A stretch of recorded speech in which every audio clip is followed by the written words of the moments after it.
Hello students, in this lecture I am revising module 6 of operations management subject.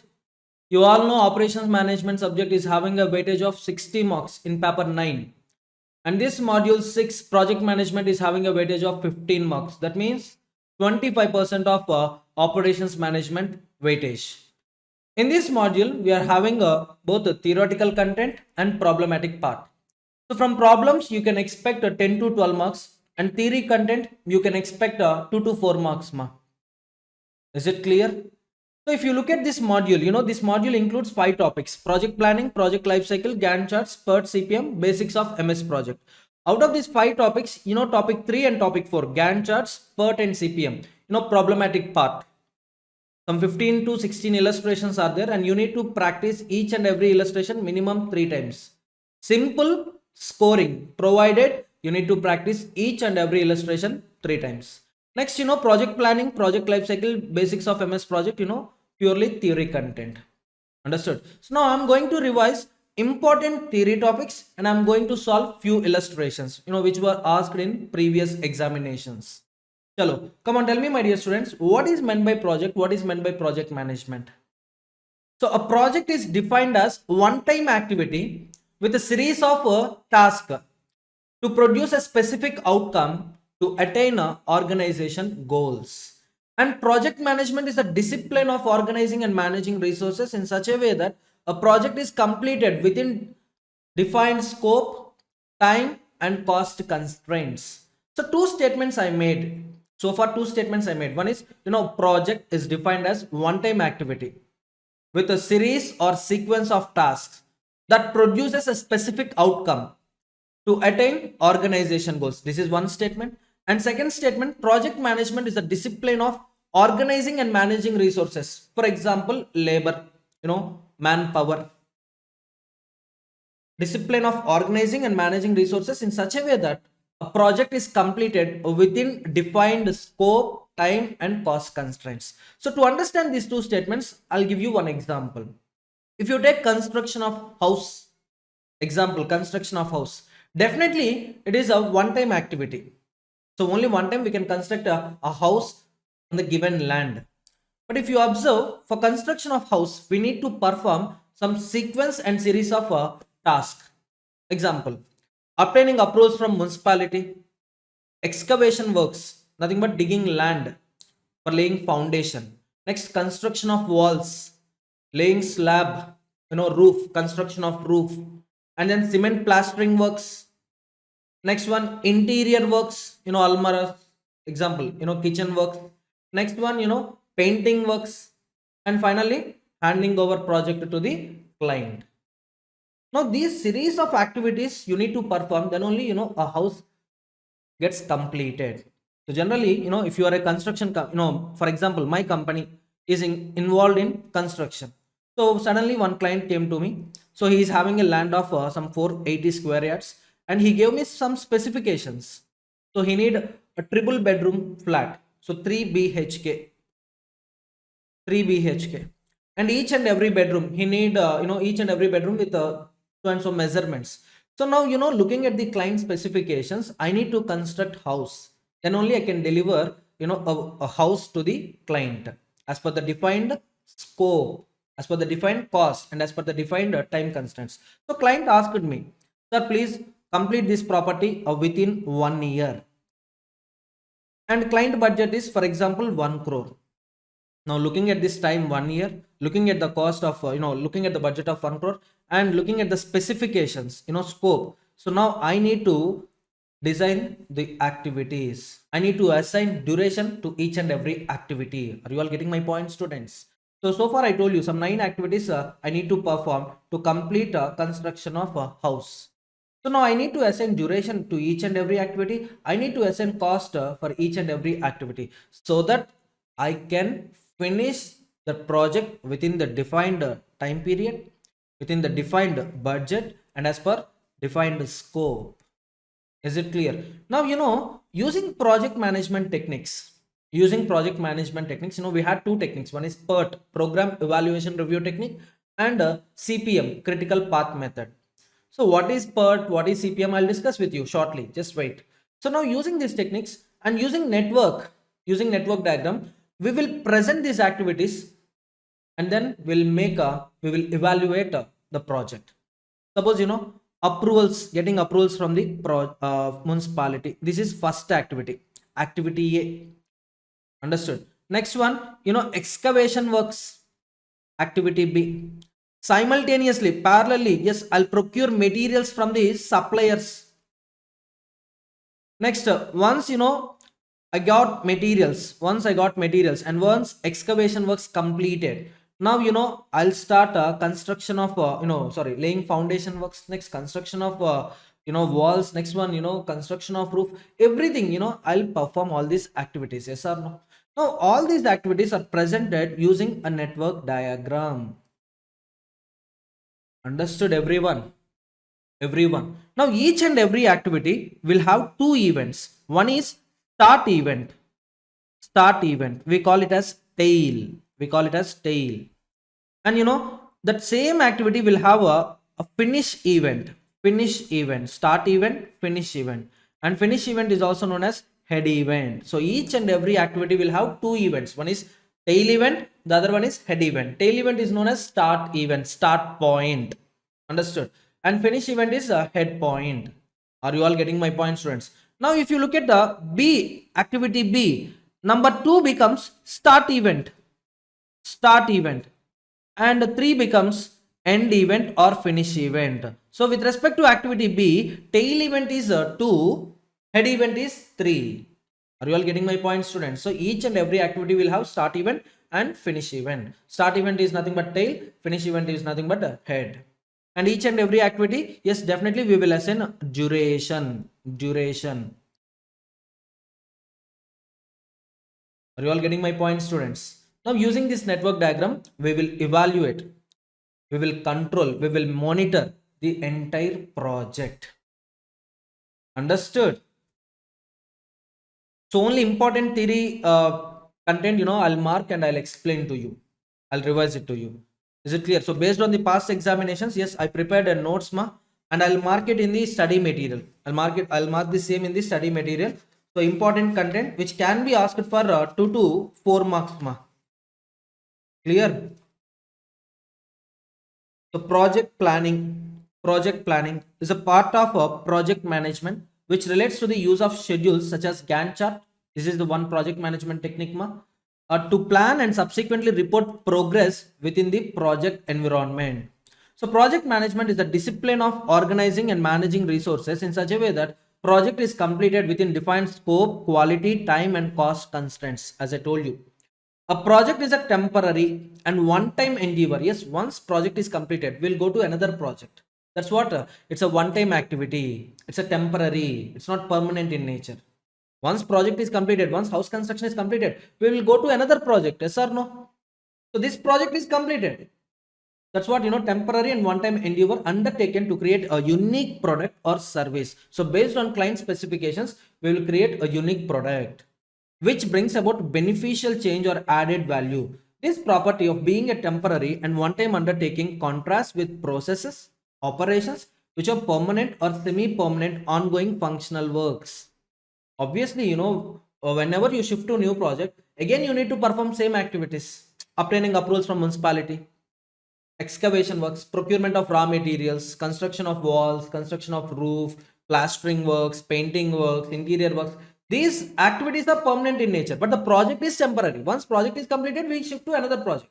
Again, we perform same activities, but another project maybe it may be bigger than previous project or smaller than previous project. So depending on the client specifications, depending on the land area, yes, we need to change the duration. We need to increase the activities or we need to decrease the activities. Understood? So next time, if a client comes to you, he's having only 100 square yards land. Previous project 480. This is just 100 square yards land. Now, will you take only one? Will you take same time period to complete the project? And will you take same cost to complete the project? No. 480 square yards land, 1 year. And the project cost is 1 crore. 100 square yards land, maybe 6 months you can complete it within 6 months. Here the budget maybe maybe 30 to 40 lakhs. Are you getting my point, students? Next one, to create same product or service over and over again, the management of these two systems is often very different and requires varying technical skills and philosophy, hence requiring the development of project managements. Understood? Next one, Gantt chart. Gantt chart. So Gantt chart I'll discuss with you while solving a problem. Next one, activity. As I told you, each and every activity is represented by a single arrow. So this is simply activity. Activity will have two events. One is start event, the other one is finish event or end event. So this is known as tail and this is known as head. Next one. So predecessor activity. Predecessor activity. First activity is definitely an independent activity. Next one, suppose, if you observe this one. So 2, 3, this is, I name it as B and I name it as A. Now, A is a predecessor to B.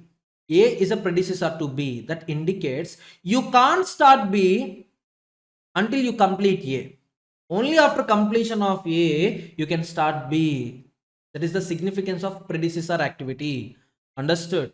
Successor activity. So to activity A, B is the successor. That means after completion of A, you need to start B. Next one, concurrent activities. Suppose 2 to 3, 2 to 4, 3 to 5, 4 to 5.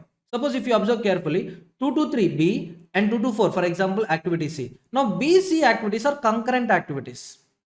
BC are concurrent activities.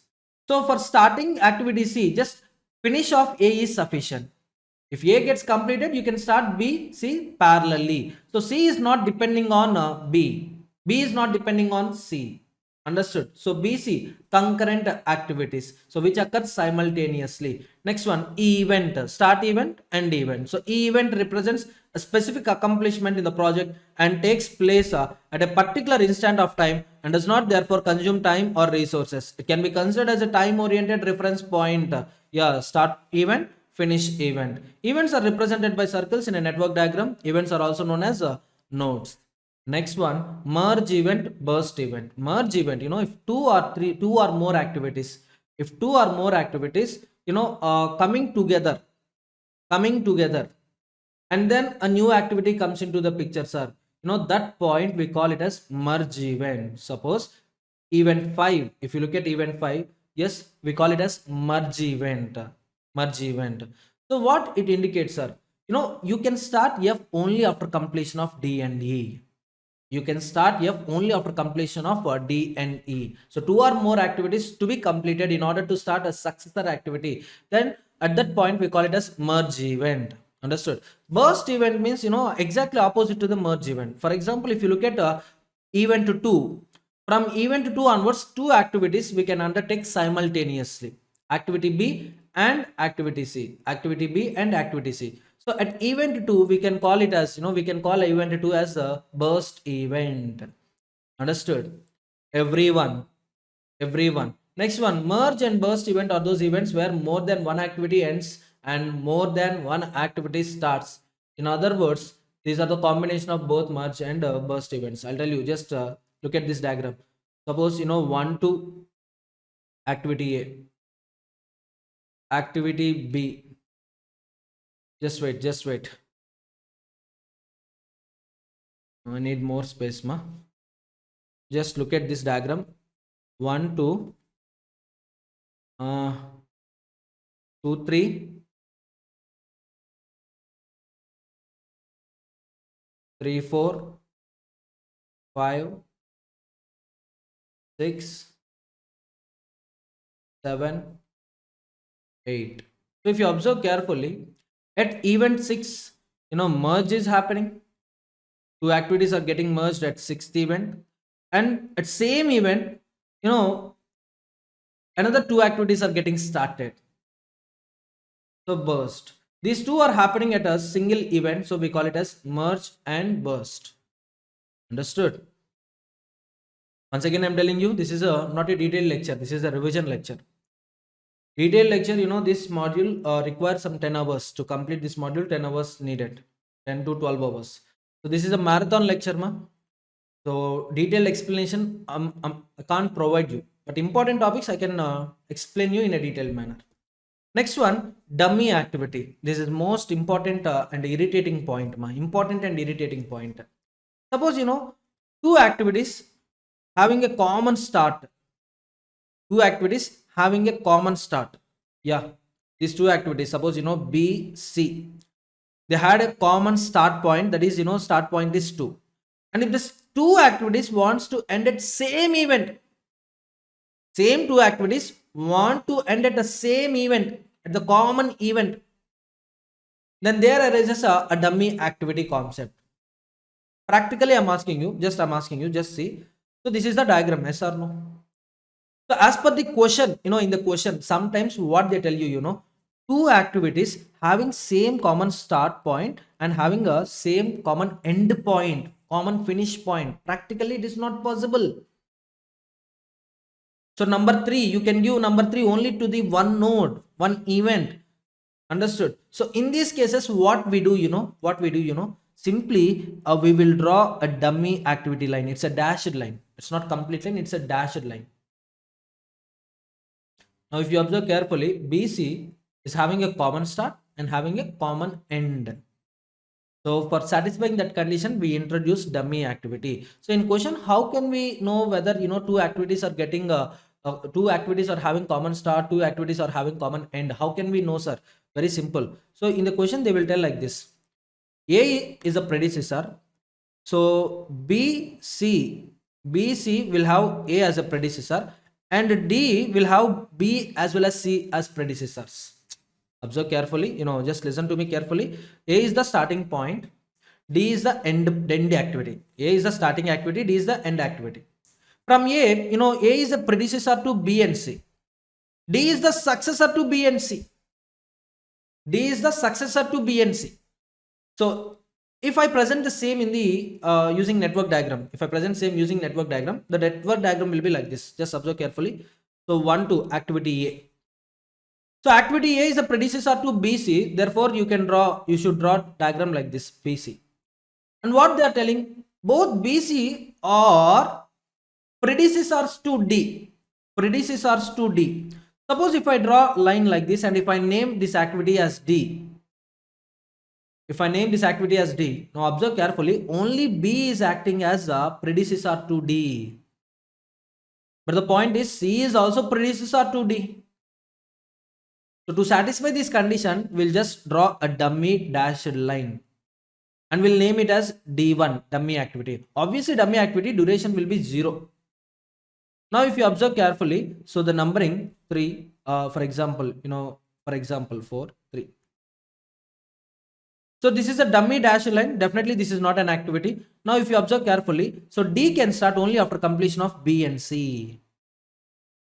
D can start only after completion of B and C. So this condition we are able to satisfy only with the help of dummy activity. Since this activity is dummy, no need to assign any resource here. No need to assign any duration here. Understood? So to make activities with common start and common endpoints distinguishable, we introduce a dummy activity. So in the diagram, you can observe it carefully. Next one.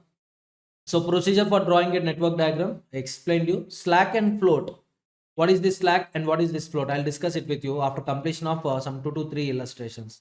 Now it's time to discuss illustrations. So 2 illustrations I'll solve for understanding network diagram.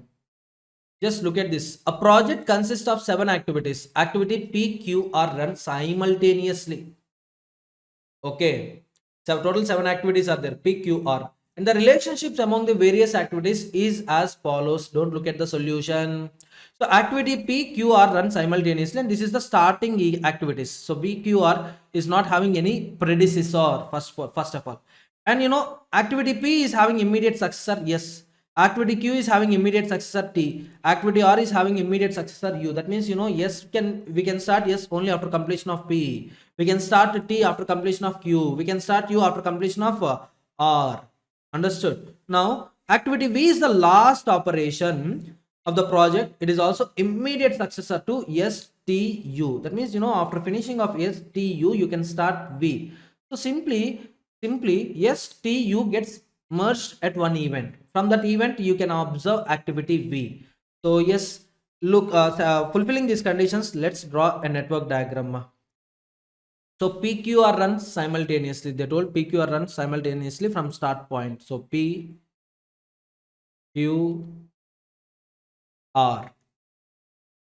So each and every activity will have an end point, definitely 2, 3, 4. And what they told, Q is the PQR. Yes, S is the immediate successor to P.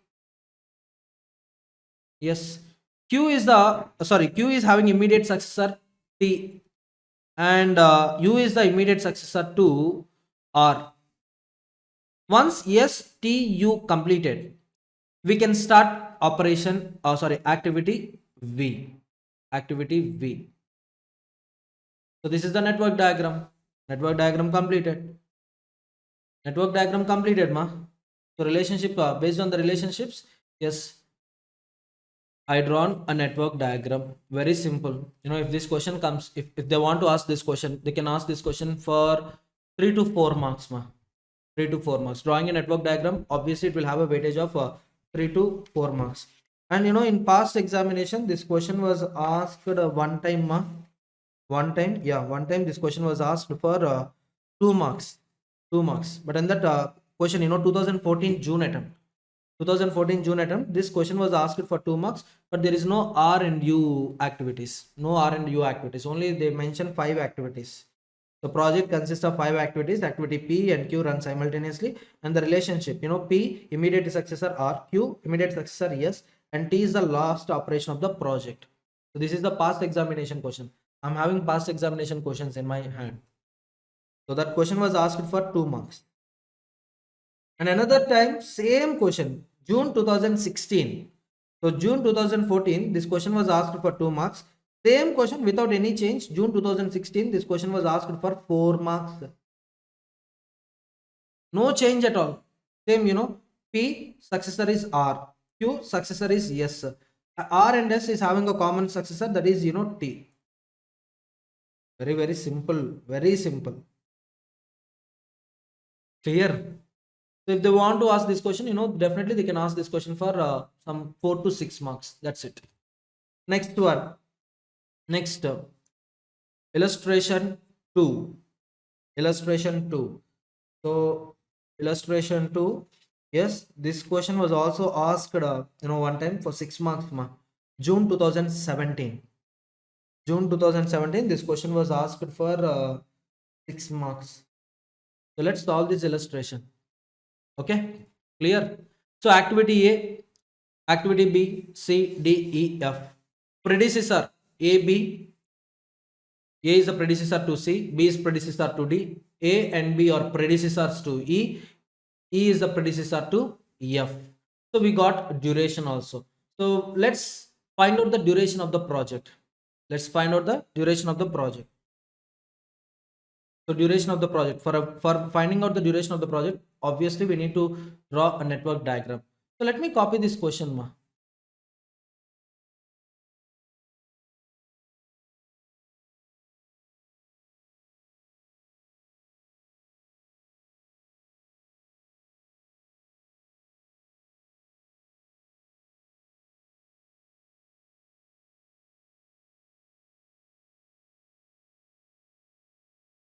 Is it visible?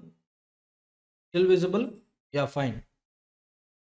Activity A and B are not having any predecessors. So activity A and B, obviously starting point. Starting point. Activity A, B starts from a common point. Number 1, A, activity B. So activity A duration is 2 days. Activity B duration is 4 days. Okay. So you can number this, no problem. You can number this as 2, 3, no problem. Next one, C is a successor to A, and C is not having any successor. In the entire question, if you observe, C is not having any successor. So that means, maybe by the completion of C, we can complete a project, one aspect. Next one, B is a predecessor to the D, and D is not having any successor. So D is D ends at the last event. D ends at the last event. D may have a last event. Next one, AB or predecessors to E. AB or to predecessors to E. Just now I told you, no two common activities will have common start and common end. Common start and common end. If you observe A, B having common start, and for the purpose of satisfying this condition, we should have a common end, and it is not possible. So that's why what we will do. So let's draw a dummy dashed lines.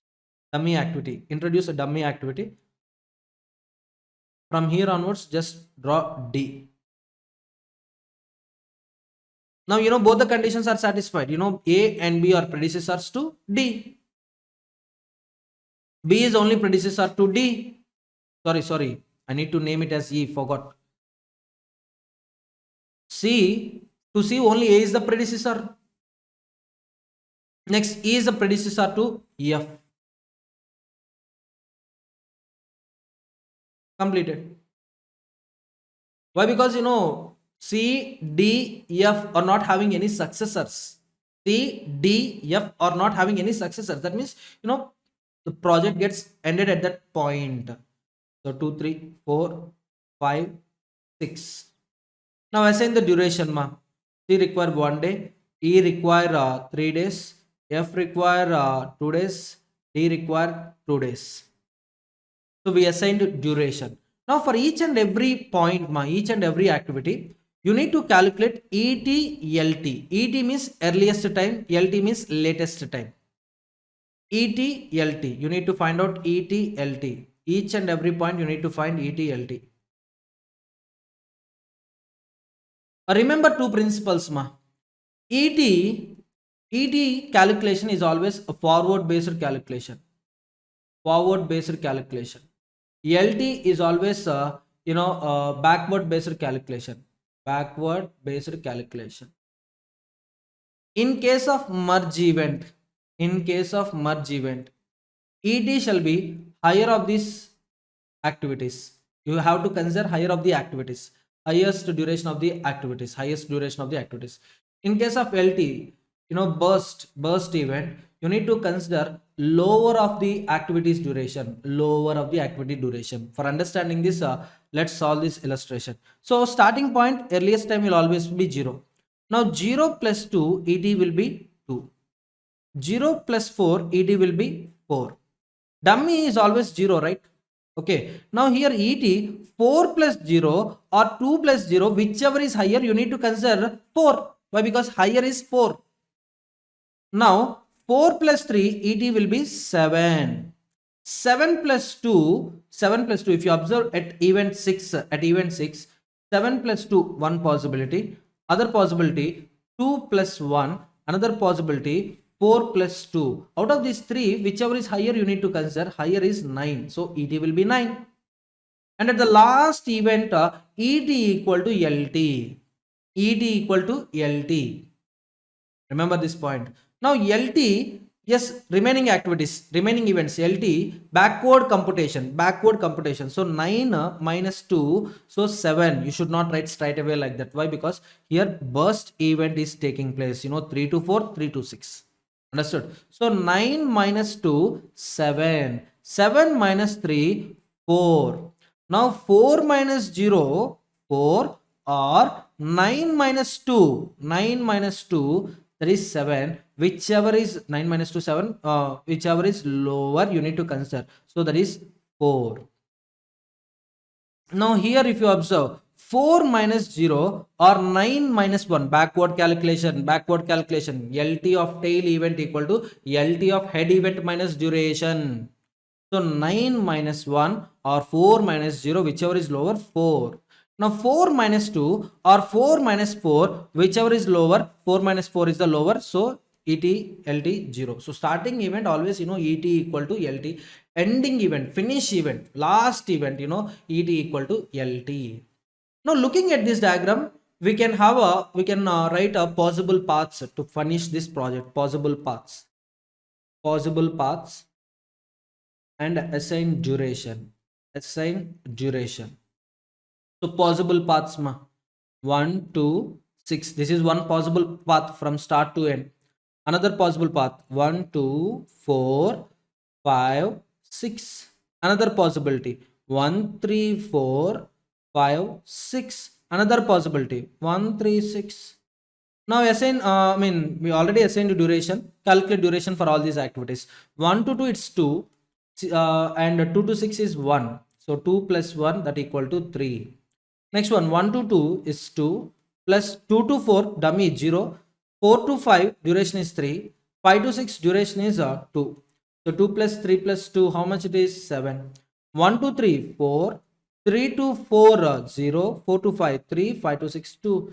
So it's 9. 1 to 3 4 plus 3 to 6 2 equal to 6. So out of this, highest duration, a path having highest duration, we call it as critical path. We call it as critical path. And the duration of the critical path is the duration of the project. Duration of the critical path is the duration of the project. And you need to interpret like this. Activities falling on the critical path, you should not make any delay. If you delay any activity which is falling on the critical path, the entire duration of the project gets disturbed. Example I am telling you. Even if you make a delay of 2 days with respect to 3-6 activity, there is no difference in the duration of the project. But if you modify, for example, if you want to increase the activity B duration, to 5, for example, obviously the duration of the project, from 9 to 10, the duration of the project gets changed from 9 to 10. So activity falling on critical path, if you make any delay, it disturbs the duration of the project. It disturbs the entire project. Activity not falling on critical path, even if you make a delay, reasonable time, 1 day or 2 days, it will not impact project duration. That means you can complete project within the specified 9 days. Now, looking at this network diagram, we can give assurance to the client. We can give a word to the client. Yes, we will complete this project within 9 days. And the moment we complete activities, we will observe whether any deviation is there or not. There is any deviation, so we'll try to overcome in future activities, in further activities. Understood, everyone? Another detailed interpretation I'll give you while solving a next illustration. So Gantt chart for early start schedule. Gantt chart. It is also one of the project management technique. You can look at here. So it is having two axes. One is x-axis, y-axis. X-axis, y-axis. X-axis represents duration. Y-axis represents activities. I repeat, x-axis represents duration. Y-axis represents activities. So let me draw the diagram here itself. Gantt chart. So x, y. So y axis, activities to be performed, activities. X axis, duration. So duration, just now I told you 9 days is required for completion of the project. 0, 1, 2, 3, 4, 5, 6, 7, 8, 9. So activity A, activity B, you can start parallelly. There is no much difference. Activity A, activity B, you can start parallelly. Activity A required 2 days. So I'm just drawing here. Just observe carefully. Activity A, 2 days. Whereas activity B, 4 days. Activity B, 4 days. So A, B completed. Take question in your hands, ma. Take question bank in your hands.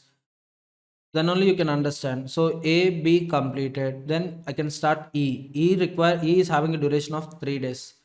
So E, from this point onwards, definitely I'll start E. So it will end at by 7th day. So E. Next after E, F. F, 2 days. A, B, where is C? So C require 1 day, right? So C, I can start after completion of A. So it may be like this, 2 to 3, or even I can make delay. I can start, 3 to 4 point, or I can start at 4-5 point also. Why? Just 1 day required for completing a C activity, right? So C I can plan, even after completion of B or after completion of E, after completion of E, F, C, I can plan any point of time. So if you observe carefully, B, E, F or something, you can't reschedule them. If you reschedule them, it disturbs the entire duration of the project. Coming to the C, I'm having, after completion of A, I'm having 7 days to complete C. After completion of B, I'm having 5 days to complete D. So D activity requires 2 days. So from here only, I can start a D activity also, D. Or I can start from 5 to 7, or I can start from 6 to 8, or I can start from 7 to 9. Understood. So if you draw this diagram, you can analyze, okay, these activities I can't reschedule. B, E, F, I can't reschedule. If I reschedule them, definitely, if any delay happens in B, E, F activities, if any delay happens in B, E, F activities, it disturbs the duration of the project. But coming to C, coming to D, you can start them even with 1 day delay. There is no problem. Now, if you understand this, what you can do, resources you can assign in such a manner that you will find in such a manner that B, E, F no disturbances. B, E, F starts at the earliest start point, ends at earliest finish point. Understood. And then I'll plan C, D when I had more resources. At the end, by the end of the 9th day, I'll finish all these activities and I'm going to hand over the project to client. So that's what the interpretation ma. Next one, peak duration is altogether a different point. So next, illustration 3. Illustration 3. For the time being, I'm covering only critical path method and I'm covering only activities falling on critical path. Illustration 3, a project has following time schedule. Yes, this question is also past examination question. So as I told you, I'm explaining you only. I'm explaining only the problems which were asked in previous examination. So yes, illustration 3. Yes, it was asked one time 2017 December. Yes, ma'am. 2017 December attempt, and this question came for 6 marks. This question came for 6 marks. Very simple. And 2018 December also similar problem. It came for 6 marks.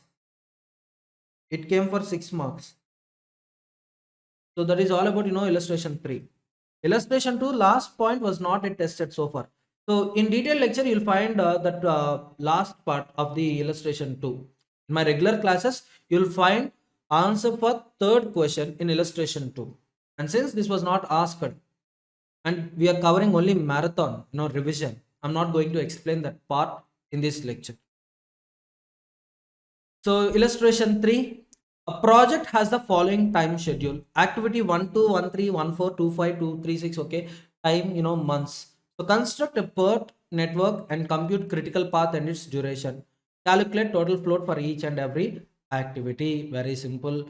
So looking at these activities, let's draw first network diagram.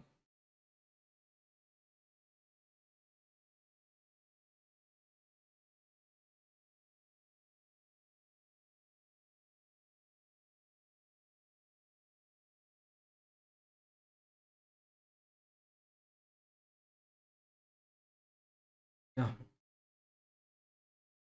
First, we'll draw network diagram. Not that much complicated. Very simple. 1, 2, 1, 3, 1, 4. 3 activities, having a common point. So 1, 2, 1, 3, 1, 4. So 2 completed. Sorry, 3 completed. 2 to 5 and then 5 to 8. Just half. Next one. 3 to 6, 6 to 9. After 3, 6, 6 to 9. And then 3 to 7. That means 3 is having a 2 successors. Event 3 is having 2 successors. Burst event is taking place. 3 to 6, 3 to 7. From 7, activity 7, 8. And 4 to 6. So this will be merged at 6 to 9 and finally 8 to 9. Okay, so considering these points, we need to draw a diagram. So 2 to 5 independent only. So 2 to 5.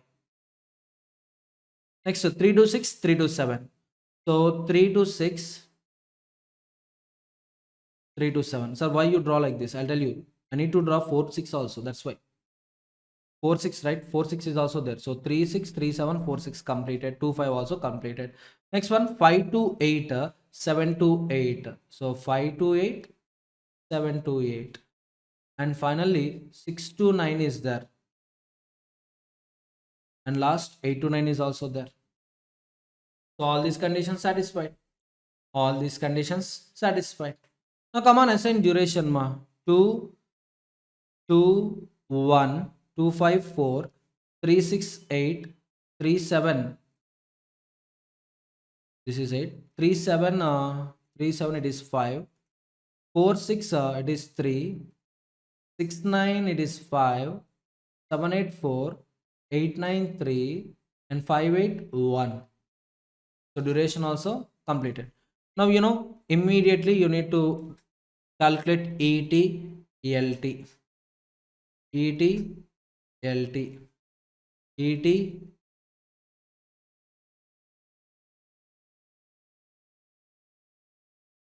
Come on, ET is a forward computation based method. How to calculate ET? Forward based. LT, backward based. So forward based, you need to add duration. Starting event always ET will have 0. So 0 plus 2, 2. 0 plus 2, 2. 0 plus 1, 1. Understood up to here? Okay. Next one. 2 plus 4, ET 6. 2 plus 5, ET will be 7. And 2 plus 8, ET will be 10. Sir, 1 plus 3 is there? No. I told you higher of the activities. Higher of the activities. So 1 plus 3 is just 4, whereas 2 plus 8 is 10.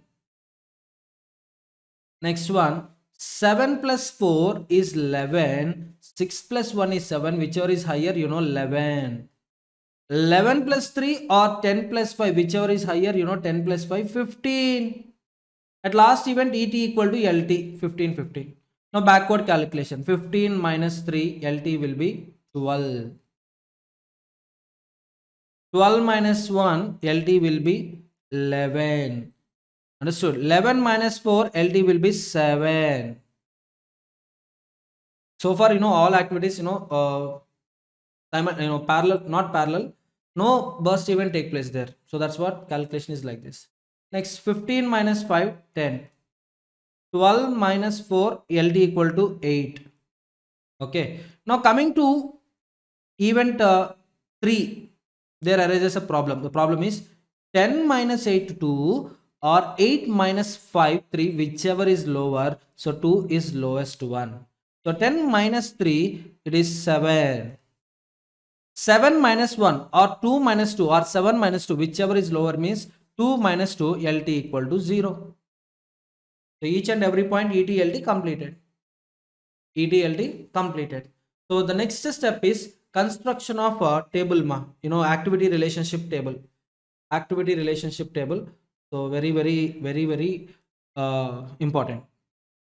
Activity, duration. Next one, EST. EST means ET of tail event. ET of tail event. Remember this point. Next, EFT. EFT means EST plus duration. Next one, LST, latest start time. LST means latest start time. LFT minus duration. Next, LFT. LFT means LT of head event. LT of head event. From here, we'll calculate total float.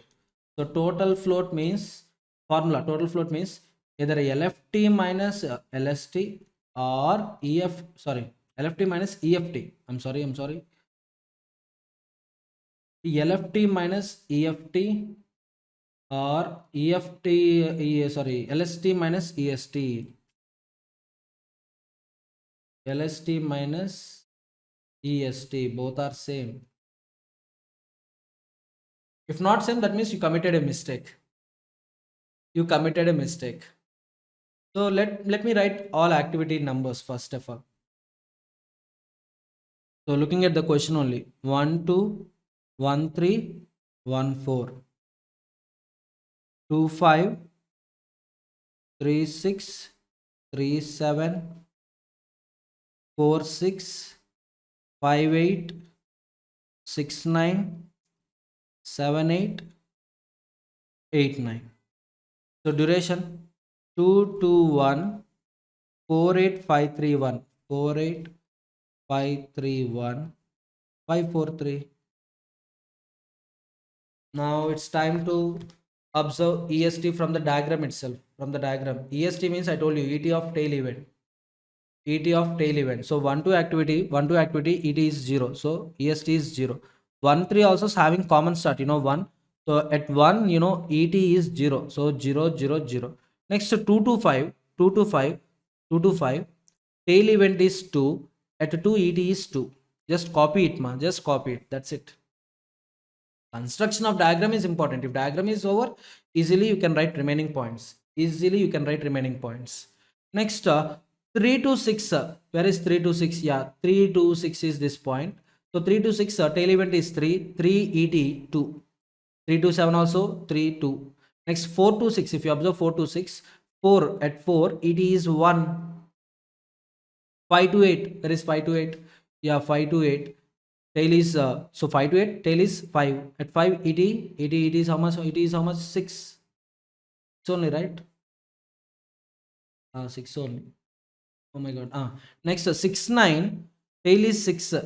At 6 ET is 10. 7 9, tail is 7. Tail 7, ET equal to 7. Next 8 9, ET equal to 11. 8 11. So now add duration to these points, 2 0 plus 2 2 0 plus 1 1 2 plus 4 6 2 plus 8 10 2 plus 5 7 1 plus 3 4 6 plus 1 7 15 11 14. LFT means LT of head event. 1 2 head is 2. 1 2 head is 2. Yes or no? Each activity 2 is the last event is the head event. Yes or no? So 1 2 2 is the head event. At 2 LT is 7. LT is 7. And 1 3 LT is 2. 1 4 LT is 7. 2 5 LT is 11. 2 5 5 LT 11. 6 LT, where is 6 LT? 10. Next one 7 LT 7 LT 7 LT 8. Next one 4 6, right? 4 6 6 ka LT 10. Next one 5 to 8 8 LT 12. 6 9 9 LT 15. 7 8 8 LT 12. 8 9 LT 9 LT 15. Now LFT minus duration. 7 minus 2 5. 2 minus 2 0. 7 minus 1 6. 11 minus 4 7. 10 minus 8 2. 8 minus 5 3. 10 minus 3 7. Next one 12 minus 1 11. 15 minus 5 10. 12 minus 4 8. 15 minus 3 12. Now calculate total float. Calculate total float. So total float is difference of LFT, EFT. So just I'll find out difference between these two. Later you can find out the difference between EST, LST. Both will have common point only, or else your answer somewhere went wrong. 7 minus 2 5. 2 minus 2 0. 7 minus 1 6. 11 minus 6 it is 5. 10 minus 10 0.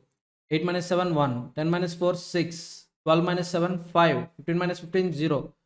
12 minus 11 1. 15 minus 14 1. So if you observe carefully, wherever total float is 0, so there the resources are sufficient. Adequate resources are there. Adequate, not excess, not deficit. And if you observe carefully, these are the activities of falling on critical path. So critical path is a path which is having a highest duration. Yes or no? Critical path is a path having a highest duration. So let me write possible paths and let me calculate duration here itself. Possible paths, duration. So possible paths 1 2 5 8 9. So duration 2 plus 4 plus 1 plus 3. How much it is? 2 4 6 6 1 7 10. Next another possibility 1 to 3, 3 to 7, 7 to 8, 8 to 9. So duration 2 plus 5 plus 4 plus 3. So 7, 11, 14. Another possibility 1, 3, 3, 6, 6, 9. So duration 2 plus 8 plus 5. So 15. Another possibility 1 to 4, 4 to 6, 6 to 9. So possible duration 1 plus 3 plus 5, 8. So highest duration you'll find third path 15. So let me draw a critical path line 1 3 3 6 6 9. And if you observe carefully, total float is 0 only at 1 3, next one 3 6 and 6 9. If resources, suppose if in these cases, if resources somewhere some delay happened, resources are not adequate, then total float becomes negative. So total float negative means what? Resources are not adequate, inadequate resources, insufficient resources. Definitely some delay will happen in that activity. Total float positive means what? Excess resources are there. Understood? Excess resources are there. Suppose for completing activity 1 to 2 days required. 2 days required. However, we can finish it by 7th day. That means maximum time available is 7 days. Maximum time available is 7 days. And time required to complete this activity is just 2 days. So time available is 7. Time required is 2. The difference is nothing but total float. Difference is nothing but total float. Are you all getting my point, students? So here resources are in excess of required. This resources simply. Even you make delay of this activity, even you reschedule these activities, the duration of the project, there will be no change. That's what that's what the significance of total float. Understood? So looking at total float, 3 points important. One is total float positive, excess resources. Total float 0, sufficient resources. Total float negative, shortage of resources. You need to increase these resources or else there will be delay in the project. Everyone getting my point, students? That's it, ma. Very simple, I told, right? Completed. Illustration completed. Illustration completed. Next, one more illustration. I'll solve it. One more illustration. And then I'll discuss with you crashing technique. So project consists of 5 activities. PQ run simultaneously. Relationship among the activities is as follows. Yeah, this question, I'm sorry, this question was asked 2 times. One is for 4, one time 4 marks, one time 6 marks. Same this question only. Illustration 1 and 4 both are similar. In illustration 1 you will find 2 extra activities. So total 7 activities in illustration 1, whereas illustration 4 only 5 activities are there. Is it clear? Everyone. Next, PERT, CPM, all these points I'll explain you in the I'll explain you shortly.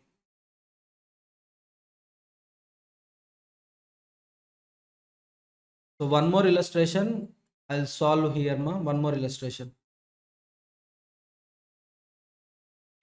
Let me check previous examination question. If that illustration falls in previous examination questions, definitely I'll explain.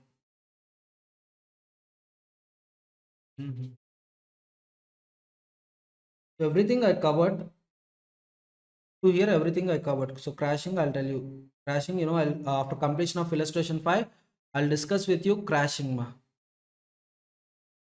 Okay.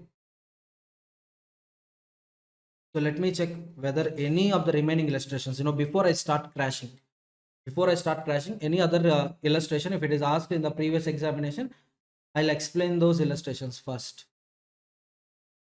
Whether 5 or 7. Let me check in previous examination papers. So very, very important. Once you need to go through previous examination papers. Why? Because there is a chance of getting a repetition. Repetition of questions is possible.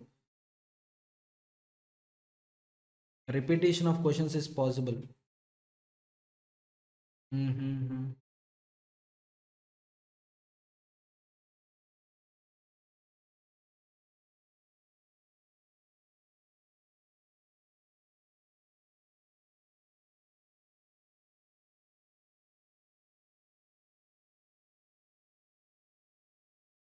No. So all previous examination questions I discussed with you. So I'll solve illustration 5 and then I'll start crashing technique. Crashing. So crashing almost 1.5 hour, 1 to 1.5 hour time needed for crashing. Chalo, let's solve illustration 5 ma. Yeah, this is also a previous examination question ma. Attempt to not mention here, but this is also a previous examination question. I think 2013 December attempt. So let's solve this illustration and then we'll discuss crashing. Clear? So XYZ Auto Manufacturing Company has to prepare a design of its latest model of motorcycle.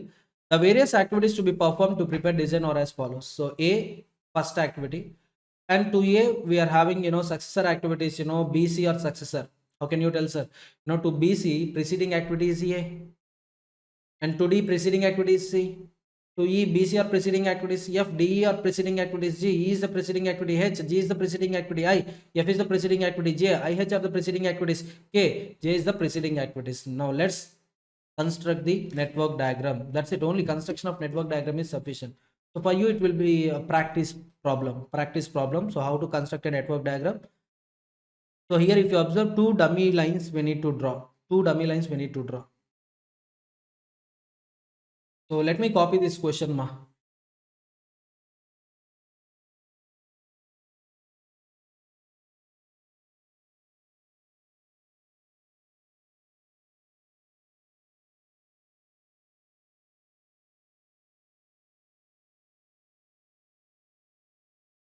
Visible? Visible only, right? Not visible. Problem is I need to draw diagram. Right? Yeah, sufficient. So activity A is independent activity. So starting point, one activity A. B, C are successors to A. So B, C. So I'll number it as 3. I'll number it as 4. Next one, D is having a C as a predecessor. Oh, sorry. D. B, C are predecessors to E. BC already started at common point and they must set and common point so that E comes into the picture, which is not possible. That's why what I'll do, I'll just include a dummy activity line, dummy line. So I'll name it as this activity as E.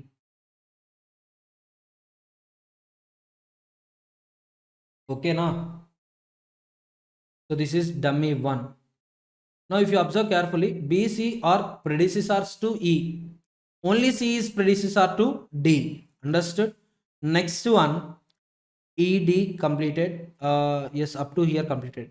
Both D, E having a common successor, that is F. That is F. So definitely I need to add one more time in the dummy line. So dummy 2. So here onwards, I'll draw F. Now if you observe carefully, D, E both are predecessors to F. Sir, why like this only, sir? Can I draw like this? It's up to you. No problem. Dummy activity, you can draw, up arrow or down arrow. There is no problem. It's up to you. So, F. Next one. This one also completed. Next, G is having E predecessor. So, G is having E as a predecessor. 7, 8. Next one. H having G predecessor. H having G predecessor. Let me number it as 9. And I is having F as a predecessor. And both IH had a common successor, that is J. IH both had common successor, that is J. So simply let me draw like this, J. So to satisfy this condition, obviously this is the only possibility. So I is having F as a predecessor, I is having F as a predecessor, condition satisfied. J is having IF as a predecessor, condition satisfied.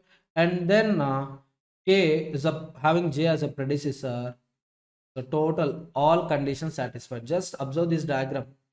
Observe this diagram one time. Observe these conditions. All conditions satisfied. All conditions satisfied. So two times dummy activity was introduced. One is before E and one other one is before F. E and F are having a dummy activities. Is it clear, ma? Everyone. Everyone. Our next topic for discussion is project crashing technique in project management. To understand project crashing technique, let's have general discussion for 2 minutes, ma. So as we all know, project management is the discipline of organizing and managing resources in such a way that a project is completed within defined time and cost constraints. And project is defined as sequence of activities undertaken to produce a specific outcome to achieve business goals. Yes or no? And this sequence of activities are presented using network diagram for the purpose of making decisions. So let's have one example, ma. So this is a project, and this project is divided into 5 activities, ma. A, B, C, D. Let me present all these 5 activities using network diagram. So activity A, activity B, activity C, activity D, and finally activity E. So let me number the events, ma. 1, 2, 3, 4, 5. And let me assign duration for each and every activity. So activity A, 3 days. B, 2 days. C, 2 days. D, 3 days. And finally E, 4 days. Next step, we need to calculate start time and finish time. Yes or no? ETLT, earliest time, latest time. So earliest time. Earliest time is always forward computation based. So earliest time at start point is 0. So earliest time, here it is 0 plus 3, 3. Here earliest time 3 plus 2, duration of the activity 3 plus 2, 5. And in the case of merge event, suppose if you observe at 4, number 4. So two activities, activity B and D are getting merged. So at merge event place, you need to take earliest time, higher of these activities, higher. So here 5 plus 3, 8 or 3 plus 2, 5, whichever is higher. So obviously earliest time is 5. Next one, here earliest time is 8 plus 4, 12. Understood? Last event, ET equal to LT. Now LT calculation is backward based one, backward computation. Understood? ET forward based, LT backward based. So now 12 minus 4, LT equal to 8.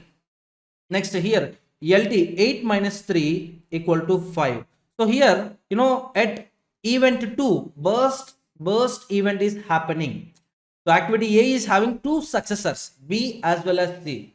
So we call it as burst event. At burst event, you need to consider lower of latest time of these two activities. Lower.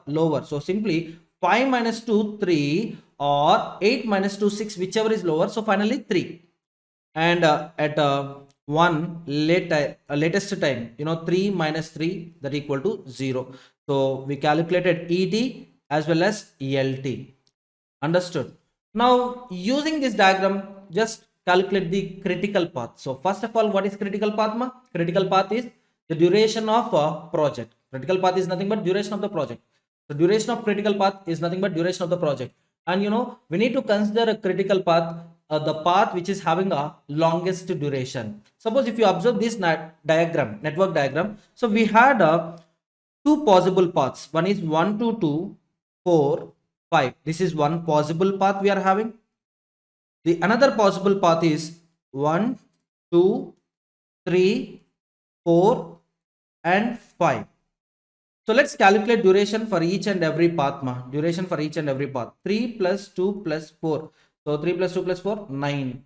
And here it is 3 plus 2 plus 3 plus 4, 12. So path having longest duration, we call it as critical path. So minimum or simply 12 days time is required to complete this project. So if you plan carefully, you can complete this project within 12 days. Understood? So this is normal duration. This is what normal duration. Sometimes we need to reduce our duration in order to meet client expectations. Suppose client is facing some emergency situation, we need to deliver this project within reduced time, and that reduction is nothing but crashing technique. So project crashing is nothing but reducing the normal duration of the project. Sir, how can we reduce the duration of the project, sir? Very simple, by employing additional resources. By employing additional resources. Suppose for completing activity A, I need 3 days. If I employ additional labor, I can complete activity A within 2 days. If I complete activity A within 2 days, total project I can complete it within 11 days. Yes or no? So reducing by 1 day, reducing activity A by 1 day, I can reduce total project duration by 1 day. Yes or no? So for crashing, we need to employ additional resources. I'm asking you, employing additional resources, will it happen at zero cost? No. Definitely we need to incur additional cost. That cost is nothing but crashing cost. Are you all getting my point, students? Everyone. Now listen to me carefully. So we are having a a sequence of activities. In that I'll take one activity, activity A. Normal duration is 3 days. Crash duration, that means when we reduce it, we can reduce it to the extent of 2 days. Normal cost in case of 3 days is 600 rupees. Crash cost in case of reduction of days, crash cost is 800 rupees. That means if I complete activity A within 3 days, then 600 rupees I need to spend. 600 rupees I need to spend to complete activity A within 3 days. Understood? Understood? Everyone. So how to take interpretation in this case? With 600 rupees, you can complete activity A within 3 days. By employing additional resource, simply by incurring extra 200 rupees, you can complete activity A within 2 days. Are you all getting my point, students? Everyone. So normal duration, normal cost. Crash duration, crash cost. Next one, ma. So let me take two activities. Activity A, activity B. Activity A, normal duration 3 days, normal cost 600 rupees. Activity B, normal duration, imagine 4 days, normal cost 800 rupees. Next one, crash duration 2 days, crash cost 800 rupees. Crash duration 2 days, crash cost 1200 rupees. Or let me take 1100 rupees. 1100 rupees. Now tell me, my dear students, which activity I need to crash? Which activity I need to crash? So before answering this question, first tell me the objectives of operations management. No, optimum utilization of resources. Optimum utilization of resources is possible only with maximizing the utilization of resources. Simply maximize the output with a given input, or minimize the cost at the given level of output. Yes or no? That means either maximization of output should take place or minimization of cost should take place. So here our objective should be, while reducing the duration of the project, our objective should be crash the activity which is having a lowest cost. Are you all getting my point? Sir, how to find out lowest cost? Very simple. So here I can reduce 1 day. Maximum I can reduce it to 2 days. Yes or no? Normal duration 3, I can reduce it to 2 days. So maximum I can reduce activity A by 1 day. And for reducing this activity A 1 day, additional cost I spent is 200 rupees. 200 by 1, so 200 rupees. I need to spend 200 rupees to reduce 1 day with respect to activity A. Coming to activity B. Activity B. To reduce activity B by 1 day, how much cost I need to incur? Let's calculate. So crash cost is 1100. Normal cost is 800. Coming to the duration, crash duration is just 2, whereas normal duration is 4. Are you getting my point? See, 800 rupees for completing activity B in 4 days. Whereas 1100 rupees I need to complete activity B in 2 days. So for each day, for reducing 1 day, how much cost I need to incur extra? Understood? So variation per day, I'm making calculation variation per day.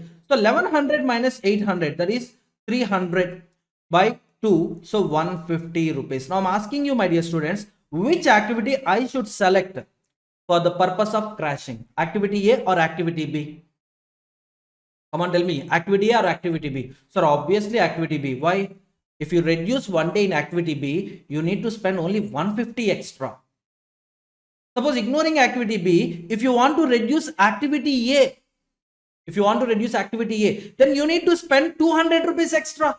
So which one is beneficial? Come on, tell me. Cost is nothing but money outflow. So outflow of 150 rupees is better, or outflow of 200 rupees is better? Sir, obviously minimization of cost means outflow of 150 rupees is better, sir. So we need to reduce activity B. Understood? Everyone getting my point, students? Everyone. So by reducing one day, yes, we can complete a project with a 1 day short. Are you all getting my point, students? Suppose 3 plus 4, so total project duration is 7 days. Now when you reduce activity B by 1 day, you can complete this project within 6 days. Is it clear, everyone? Now get back to the example. So here we are having a total how many paths, ma? We are having two paths. And out of two paths, one is a critical path. Now crashing is applied on the activities falling on critical path. Why, sir? Why? So let me give you one example. Suppose if I reduce the duration of 2-4 activity, will it show any impact on the project? No. Why? The reason 2-4 is not falling on critical path. Duration of the project is nothing but duration of the critical path. So you need to reduce duration of the critical path. That means duration of the activities falling on the critical path. Are you all getting my point, students? Everyone. First of all, what is the objective of crashing, ma? So reducing the duration of the project, delivering the project within a short time. Understood? So crashing will not happen at zero cost. Definitely for making for implementing crashing technique, we need to spend extra money. We need to employ additional resources. We need to spend extra money. Now let's solve one illustration, ma. So we are having only one illustration, that is illustration 6. So illustration 6 is with respect to project crashing technique. Follow me carefully, ma. The following table gives data on normal time and normal cost, crash time and crash cost for a project. So we are having activities 1, 2, 1, 3, 2, 4, 2, 5, 3, 4, 4, 6, 5, 6, 6, 7. So first we'll draw a diagram, ma. So draw the network diagram. So they are asking draw the network diagram. So let me draw network diagram. So in this case, ma, take a question bank separately. So it is not possible for me, to keep on changing the page. So that's why I'm taking a question bank. You also take question bank. Now, yes, look at the question and draw the diagram simultaneously. So activity 1, 2 and 1, 3. Okay. Next 2, 4, 2, 5, 3, 4. Okay. So 2, 4. So that 3, 4 activity you can draw. Next one, yes, draw 2, 5. Next one, 4, 6, 5, 6. 4, 6, 5, 6. And finally, 6, 7. Okay. Now assign the duration, ma, normal duration. Just assign the duration. 1 to it's 6. 1 to 4 is 1 to 3, 4. Next 2 to 4, 5. 3 to 4, 6. 2 to 5, 3. 5 to 6, it's 4. 4 to 6, 8. And 6 to 7, it's 3. Now come on, calculate ETLT at each and every event. ETLT. Come on. Do calculation ETLT. So remember the rules for calculating ETLT. What are the rules for calculating ETLT? ET at start point is always 0. And ET is forward based computation. So in case of merge event, ET will be the higher of activities which are getting merged at that point. Higher. Next one, LT rules. LT calculation is always backward computation. And in case of burst event, LT will be the lower of the values, of these activities. Understood? So ET equal to 6, 0, 0 plus 6, 6, 6 plus 3, 9. So here it is, here merge event is happening. Just wait. So here ET will be 4, 4 plus 6, 10, 10 plus 8, 18. So 18 or 13, whichever is higher, 18. Now next one, 18 plus 3 equal to 20. 22, at one point you missed out. So you need to consider these two, right? So 6 plus 5, 11.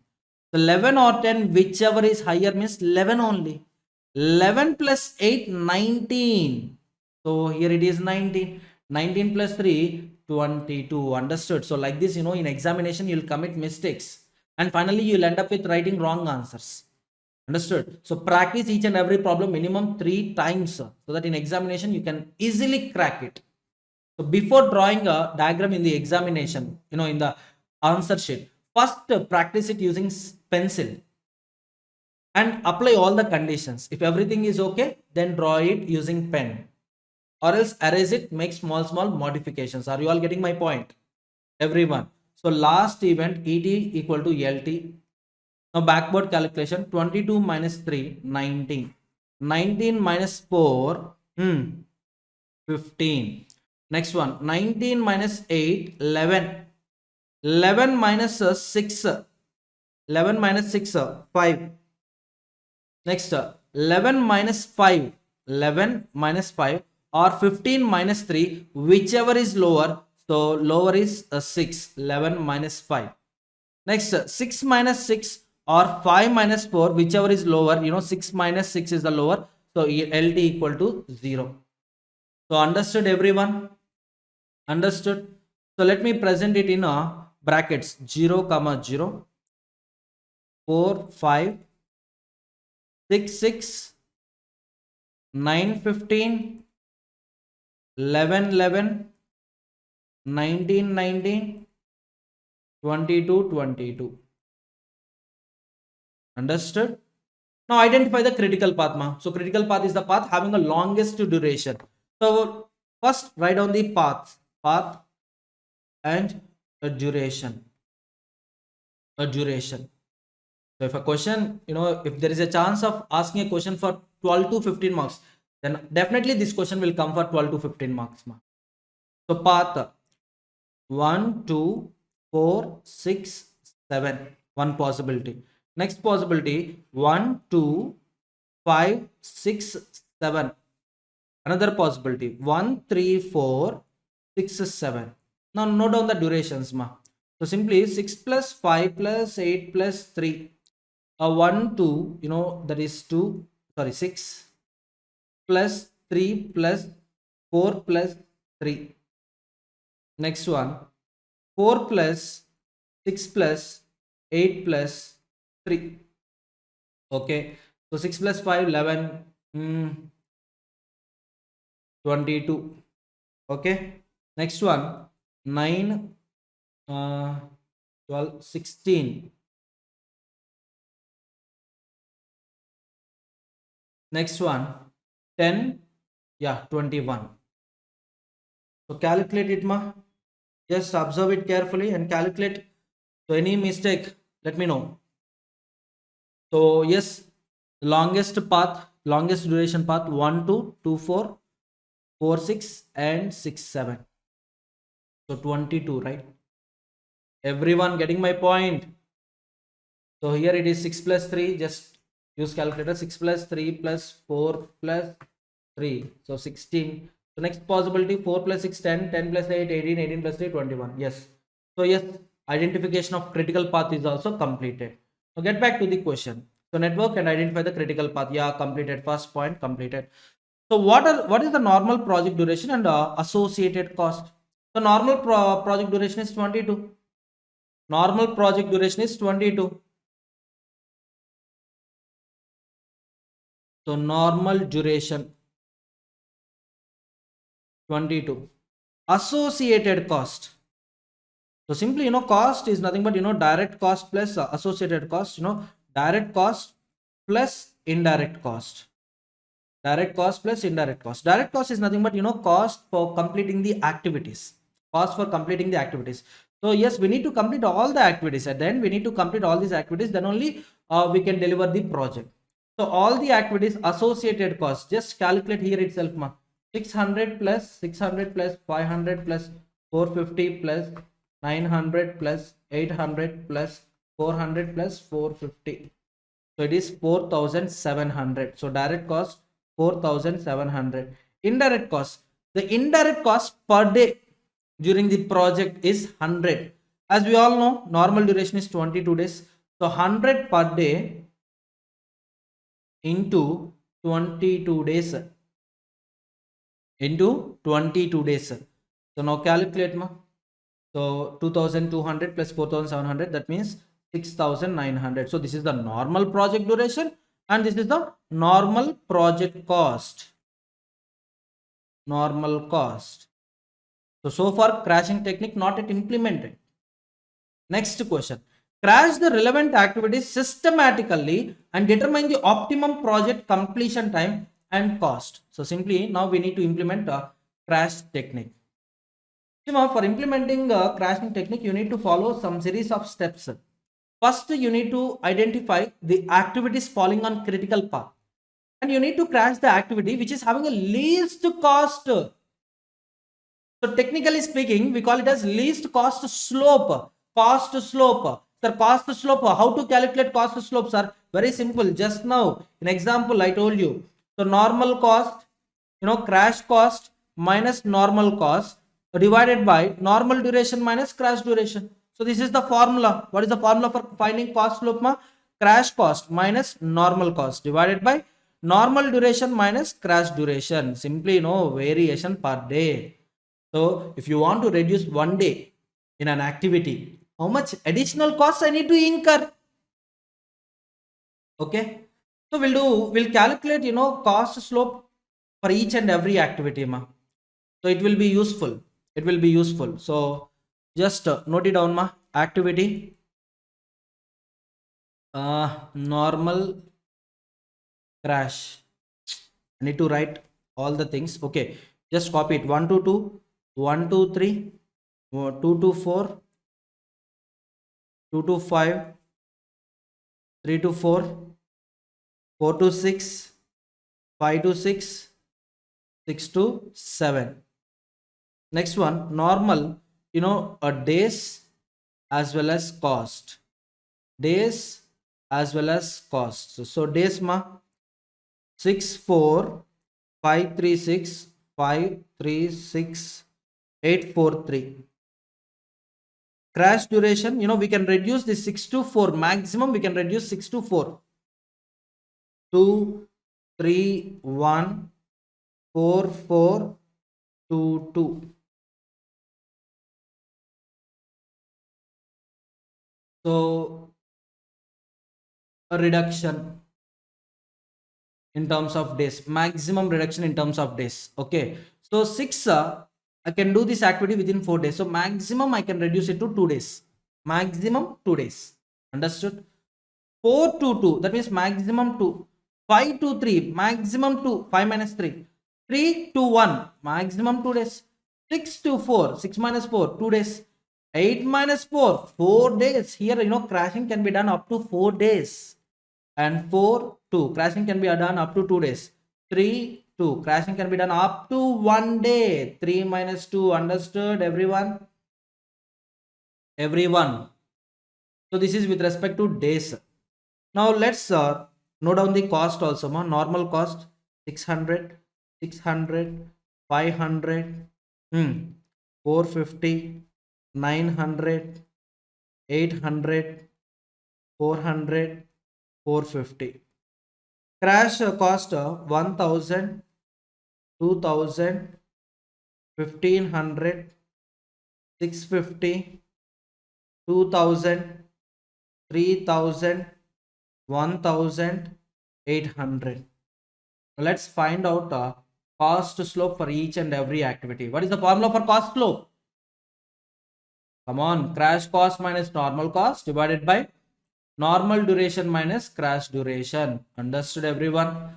So here, it is 1000 minus 600 divided by, so reduction is by 2.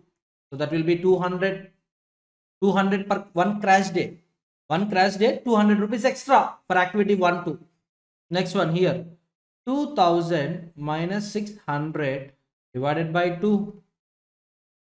How much it is? 700. Activity 1 and 3. Activity 1 and 3, how much it is? 700. Next one, 1500 minus 500, difference duration 2. So 500. Are you all getting my point? 2 to 4, 500. Next, 2 to 5, 650 minus 450 divided by 2 days. Divided by 2 days. So that is 100 only. Next one, 2000 minus 900 divided by 2. So 1100 by 2, 550. Are you all getting my point, students? Each and every calculation is very critical, ma. Very critical. One place if you commit any mistake, at any place, 1 point if you commit mistake, total sum wrong. 12 marks. So you need to pay lot of attention. Nothing will be free in this universe. Yes or no? Nothing is free.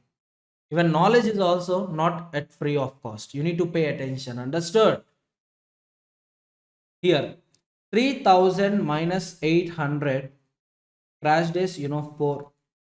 So 3000 minus 800 divided by 4.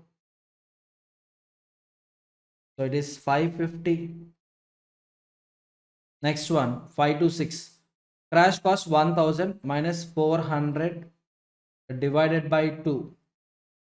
So 600 by 2, 300. Next, 6 to 7.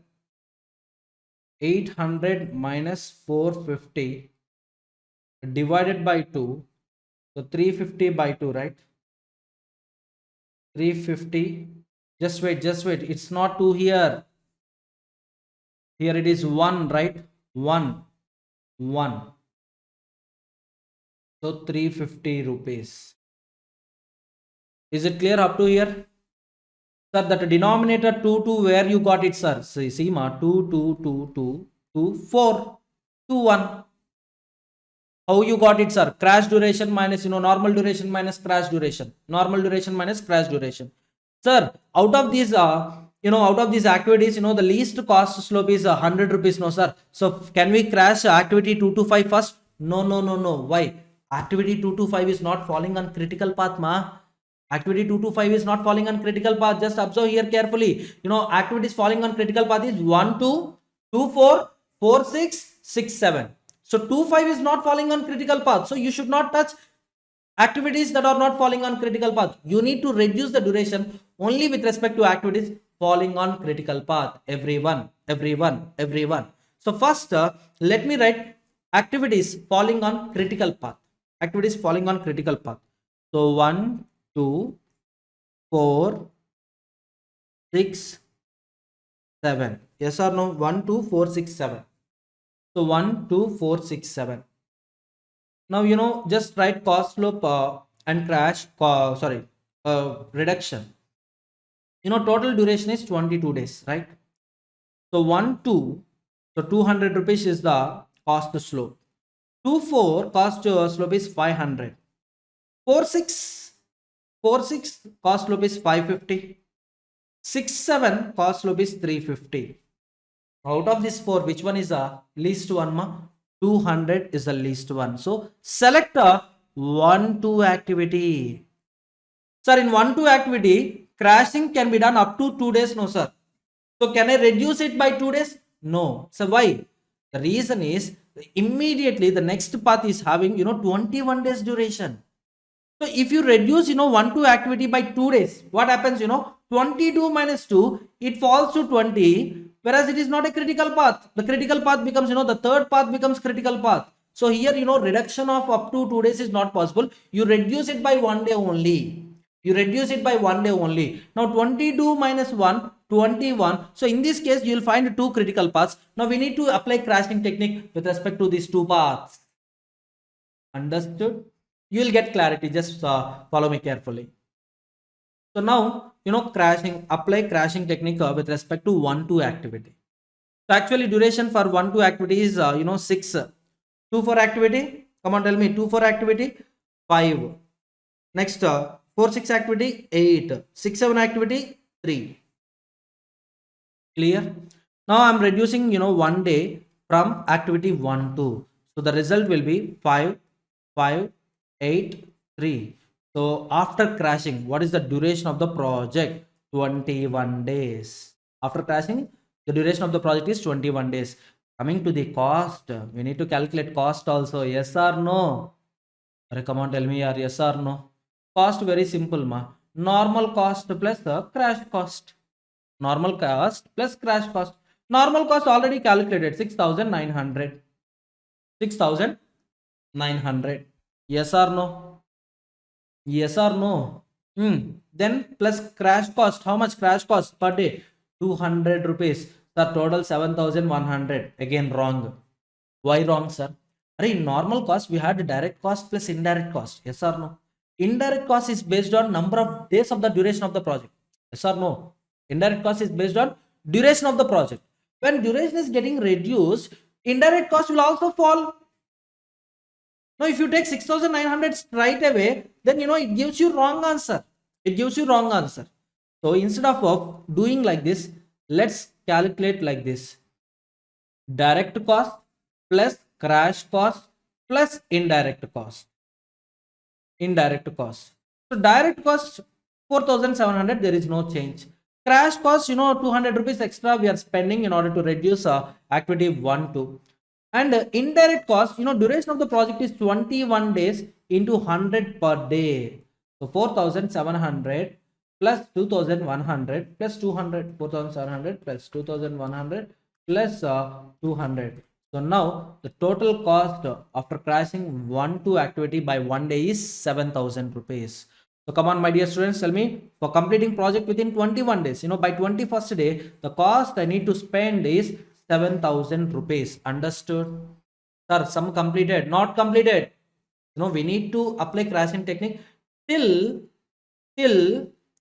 no further crashing is possible. Until then, you need to apply crashing technique.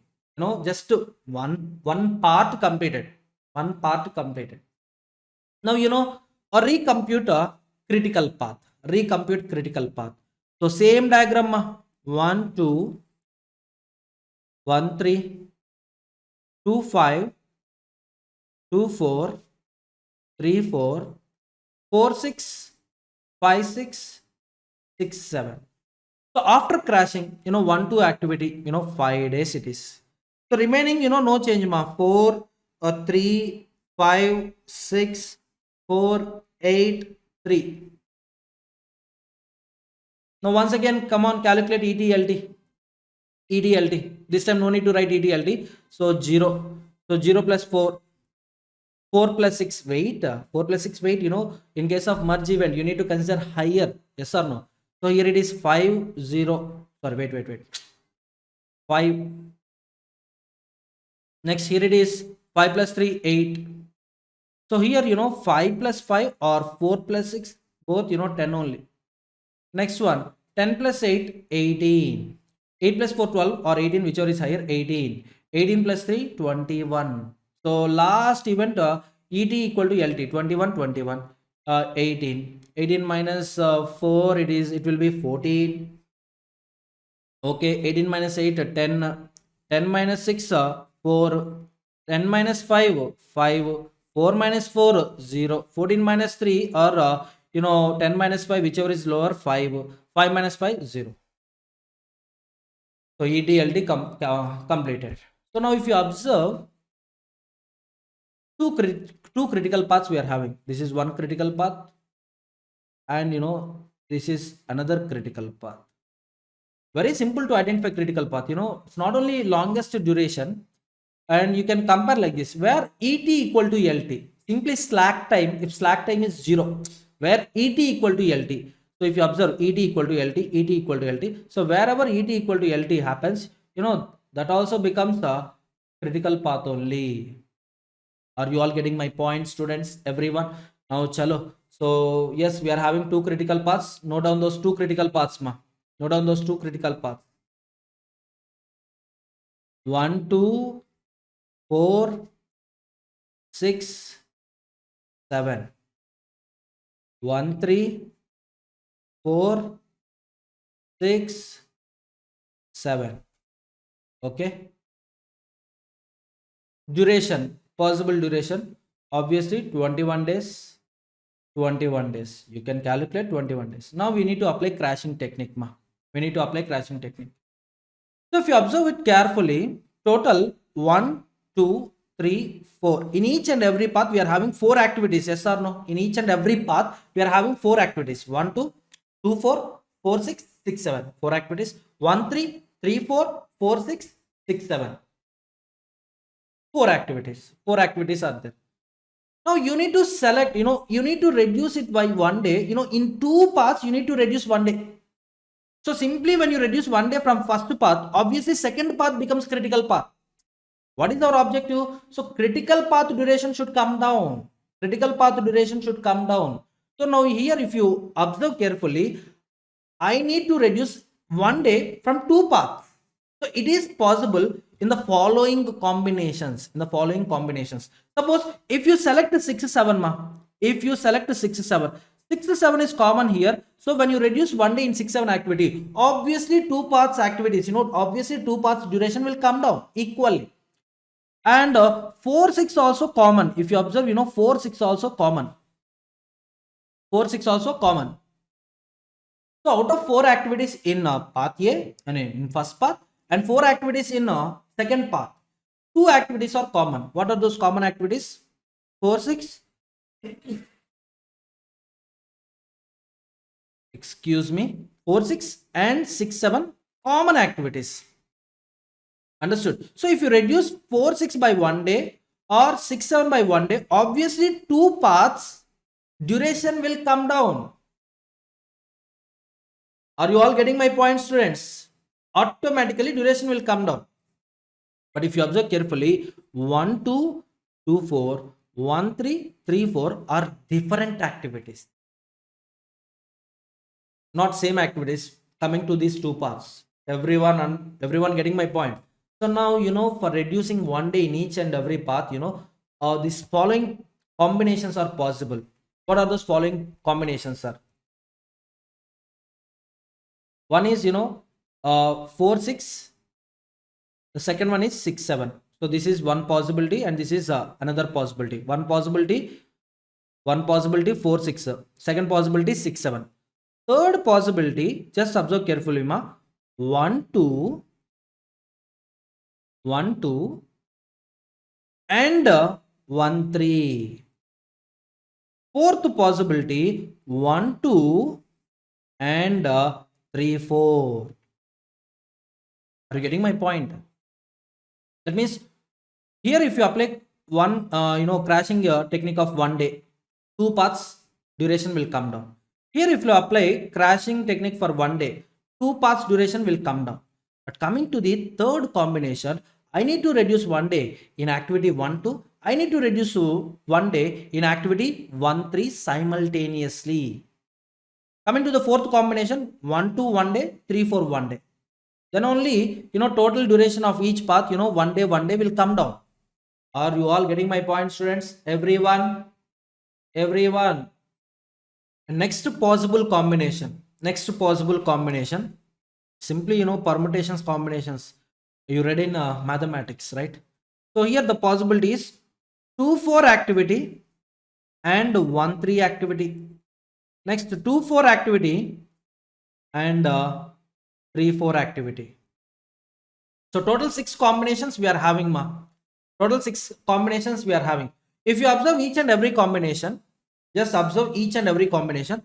So yes, obviously 2 paths duration will come down. If you select combination 1, first one, 4 to 6, if you reduce 4 to 6, obviously 2 paths duration will come down.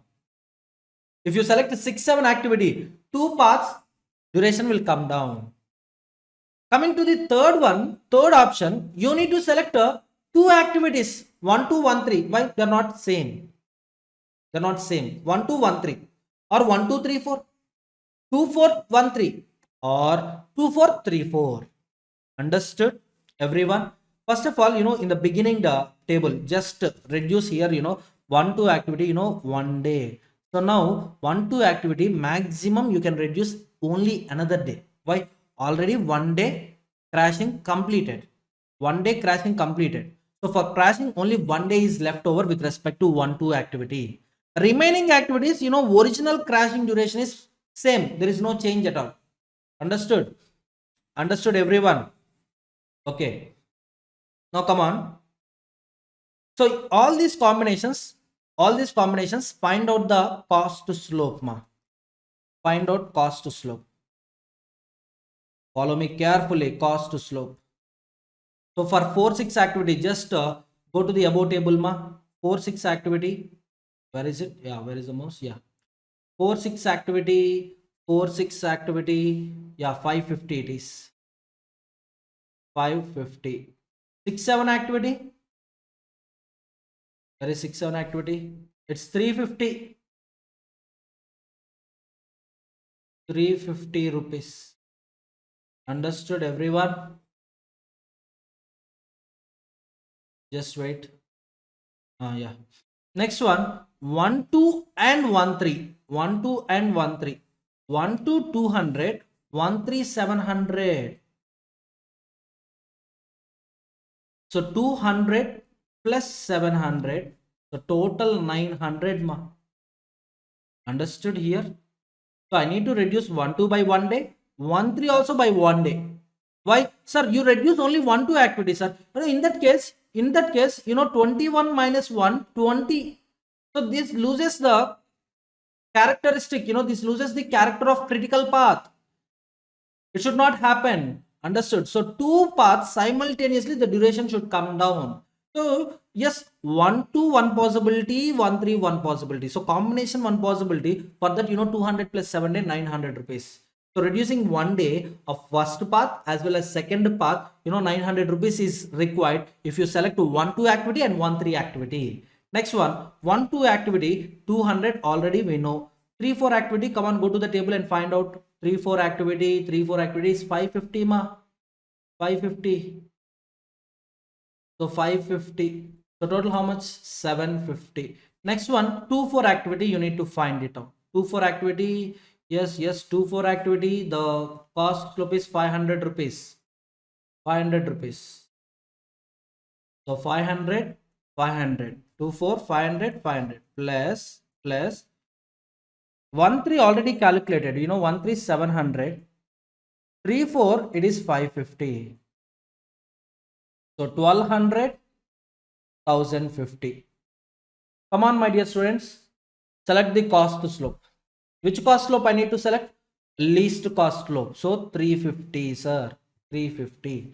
So 6 to 7, if you observe crashing, 6 to 7 crashing, 6 to 7, only 1 day I can reduce, ma. Only 1 day I can reduce. Are you getting my point? So reduction is possible only for 1 day, one single day. So obviously for 1 day, 350 rupees I need to spend. So now, actually total duration of the project after 1 2 crashing, is 21. Now I can do one more time crashing technique with respect to activity 6 and 7. With respect to activity 6 and 7. So a project will be completed within 20 days.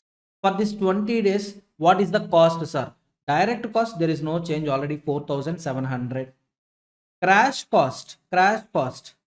Activity 1 2 already we spend 200 rupees. Now activity 6 7 we need to spend 350 rupees. Indirect cost, total 20 days into 100 rupees. Now total this 4,700 plus 550 plus 2000. So total how much it is, ma? Come on, tell me how much it is. 7,250 rupees. 7,250 rupees. So if you want to finish the project within 20 days, then total cost you need to spend is 7,250 rupees. And further crashing is still possible. Further crashing is still possible. So now if you observe this table, 6 to 7 already completed. So 1 minus 1, 0, 1 minus 1, 0. That means crashing with respect to 6, 7 already completed. So close it. Understood? Close it. Everyone. So crashing with respect to 6, 7 activities completed. Now, crashing technique with respect to 6, 7 activities is not possible. Only one day is possible, and that one day I reduced. Understood? Next one. So with this, this combination, this option is closed, This option is closed, and still we are having only two critical paths. Still we are having same two critical paths with a modified duration of 20 days and 20 days. Sir, third path is also there, no sir? Yes, third path already it is, if you observe third path, it is 16 days, right? Third path is just 16 days. Now if you observe, path 1 came to 20, path 2 same duration 20. No more new critical path. Yes or no? No more new critical path. And 16 is still there. So we can reduce it. We can reduce it further also. Sir, to what extent we can reduce, sir? Let's see. Let's find out the least cost slope. Next one, let's find out the least cost slope. So 350 completed. So remaining activities, remaining options, if you select the remaining options, out of remaining options, 550 is the second least cost slope. After 350, 550 is the least cost slope we are having. Understood? 550 is the least cost slope. Now activity 4 to 6, crashing is possible. Activity 4 to 6, crashing is possible to the extent of 4 days. So 20 modified duration minus 4, it comes to 16. Okay, third path total duration is also 16. No problem. So here you can apply crashing technique for all 4 days. Understood, everyone? Everyone. So now modified duration. Simply 20 minus 4 days. So it will be 16 days. 16 days. Understood? Now direct cost, there will be no change in direct cost, 4,700. All activities direct cost 4,700. Indirect cost, very simple to calculate, 16 days only. Modified duration 16 days. 16 into 100, 1600. Crash cost very important, very important. Originally 200, right? First time crashing 200. Activity 1, 2. Next, second time crashing, 350 rupees I spent extra. Plus this time 4 days I'm making I'm applying crashing technique. So each day 4 days into each day 550 rupees. Cost slope is nothing but per day calculation. Yes or no? Cost slope, if you observe above calculation table also, if you observe it, I calculated cost slope, it is per day basis. Per day. Observe carefully, 1000 crash cost. Normal cost is 600. 1000 minus 600. So I'm not writing 400 directly. I'm dividing it with reduction days, reduction period. 2 days reduction is possible. So yes, that means normal duration minus crash duration by 2 equal to 200. That means all these costs are per day basis. Yes or no? So yes, here I selected 550 rupees. Here 4 days crashing is possible. So 4 into 550. 4 into 550. Now come on, calculate, 4,700, 1600. 4 into 550 plus 350 plus 200. So 2,750. So 2,750 plus 1600 plus 4,700. 9,050 rupees, So 16 days, modified duration of 16 days. So total cost is 9,050 rupees. So here I am writing, if you want to complete project within 16 days, then minimum cost you need to spend on this project is 9,050. So beyond this, below this is not possible, Below 9,050, achieving the same within 16 days is not possible. You just follow the calculations, you will get to know. I'm selecting the activity with the least cost slope. Understood? So now it's time to draw one more time, critical path. Or let's see one more time. Yeah, let's draw one more time critical path for understanding purpose. 1 2 1 3 2 5 2 4 3 4 4 6 6 7 5 6. Now 1 2 originally 6 days, right? Originally 6 days. Come on, my dear students. But already 1 day crashing technique applied. 5. So 5. 1 3 crashing till date not happened. 1 3 crashing till date not happened. So 4. 2 5 crashing not yet applied, right? 2 4 2 5 3 days. So last crashing, I made it to 4 6 activity, right? Just observe the table. 4 6 also completed. 4 6 also completed. So 4 6 6 7 only crashing happened. 1 2 4 6 6 7. So 1 2 4 6 6 7. So 6 7, just write down the crash duration. 6 7, it is 2 days. And 4 6 also crash duration, 4 days. Remaining you can copy it from question mark. So here it is 2 to 4, 2 to 4 it is 5, 3 to 4 it is 6, 5 to 6 it's 4. Only so far crashing is applied with respect to these 3 activities. These 2 activities crashing is exhausted. You can't crash it further. Crash duration 6 7 is 2, 4 6 is 4. Normal equal to crash. After applying crash duration, after applying crashing technique, actual duration equal to crash duration. It came into the picture. Are you all getting my point? Now find out the ETLT of each and every point. So obviously starting point it is 0 0 only. Okay, fine. So here it is 4 comma 5 comma 5 plus 3 8 comma 5 plus 5 10, 4 plus 6 10. So 10 comma 8 plus 4 12, 10 plus 4 14, 14 comma 14 plus 2 16. So last event, ET equal to LT 16 16 14, 14 minus 4 10, 14 minus 4 10, 10 minus 6 10 minus 6 it will be obviously 4. Next one 10 minus 5 5. Okay, completed. Yes, completed. Now yes, find out the possible paths. Possible paths.